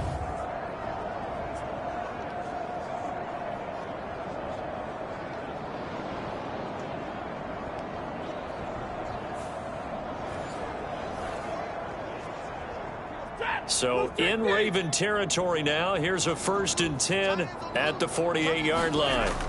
Back to throw. Stafford. That's caught. It's Tutu Atwell. And he's taken down inside the 30.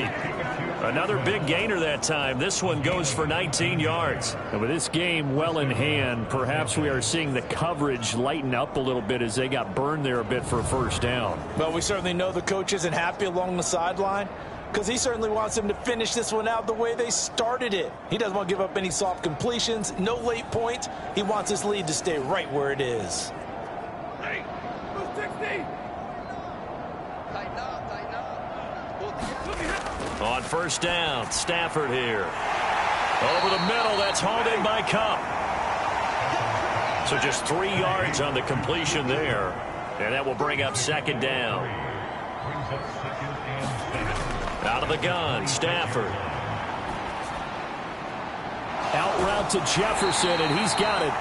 So give him 5 yards there on the pitch and catch. And that's going to bring up 3rd and 2. You got the big lead defensively. Willing to give him that underneath stuff, right? And this is why you work on your tackling. Tackle them after the catch, inbounds, keep the clock running. Just go ahead and bleed the game out that way. And he'll be taken down, but he does have first down yardage.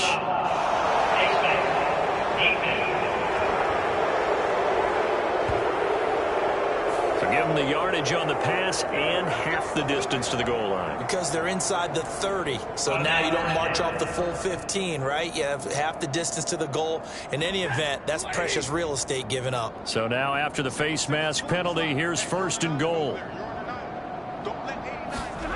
Stafford.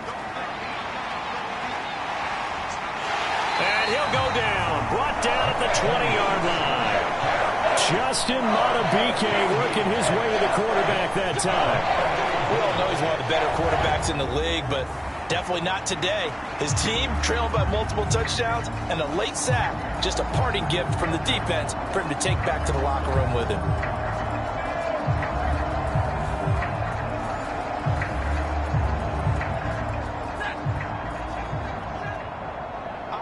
Just 2 minutes remaining here in the 4th quarter of what has been a one-sided affair. So it's Rams football here as we get you reset. After the sack, it's 2nd and 19, and the road gets a bit tougher from here. And Stafford for the 3rd time is intercepted. Picked off by Roquan Smith. And the Ravens are going to have the short field here as they'll take over right at the 50. So many times we end a game, and as we're recapping it, we're talking about what offenses did and how they won the game. Let's flip this one over. The defense, they frustrated the offense the entire ball game. That's why they're walking out of here with a victory. And they're going to love to walk out of here with that as their final act, that interception. Good way for them to end it. Baltimore with good starting field position as they come up 1st and 10 right at the 50-yard line. They'll run. It's Dobbins. He'll take this to the 46. Nice chunk of yards on 1st down. It really opens up your options for what you want to do on 2nd. You go right back to him and hope he explodes, or sucker the defense in before throwing over the top. Now Dobbins again on 2nd down. Give him 4 on the carry, and it'll make this a 3rd and about 2. They'll come to the line, needing only 2 yards to gain the first here.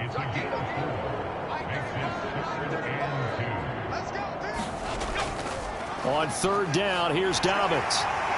And he'll be taken down, but he does have 1st down yardage. 7 yards there, good enough to move the sticks. No doubt those are the types of carries they're looking for here, Charles. The lead in the 4th quarter. This is when coaches that have a reliable running game, they breathe a little easier on the sideline. Yeah, they love the idea that they can take the air out of the football at this point of the game. That means they're really counting on that offensive line, counting on the runners, taking care of the football. Because you're going to tell your quarterback, hey, no time to be a hero. We're not going to throw it here. Just eat up that clock. And if you have the ball, they can't score.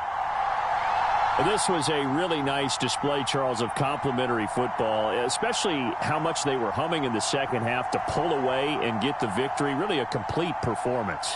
And so much fun when you're able to have everyone contribute, both sides of the ball. You go back in the locker room and you just savor it, right? Because that's what football's all about. A true team game, and they got it done in this one. So for Baltimore, it's a very important win as they move to 9-4 now on the year. And they will hit the road next week for a date with the Jacksonville Jaguars. Meanwhile, for the Rams, it's going to all but eliminate them from the playoff picture as they fall to 5-8. And they will try to get back in the swing of things next week on the road. Thanks for tuning in, everybody. Alongside Charles Davis, we thank our entire crew. I'm Brandon Gaudin. This is the NFL on EA Sports.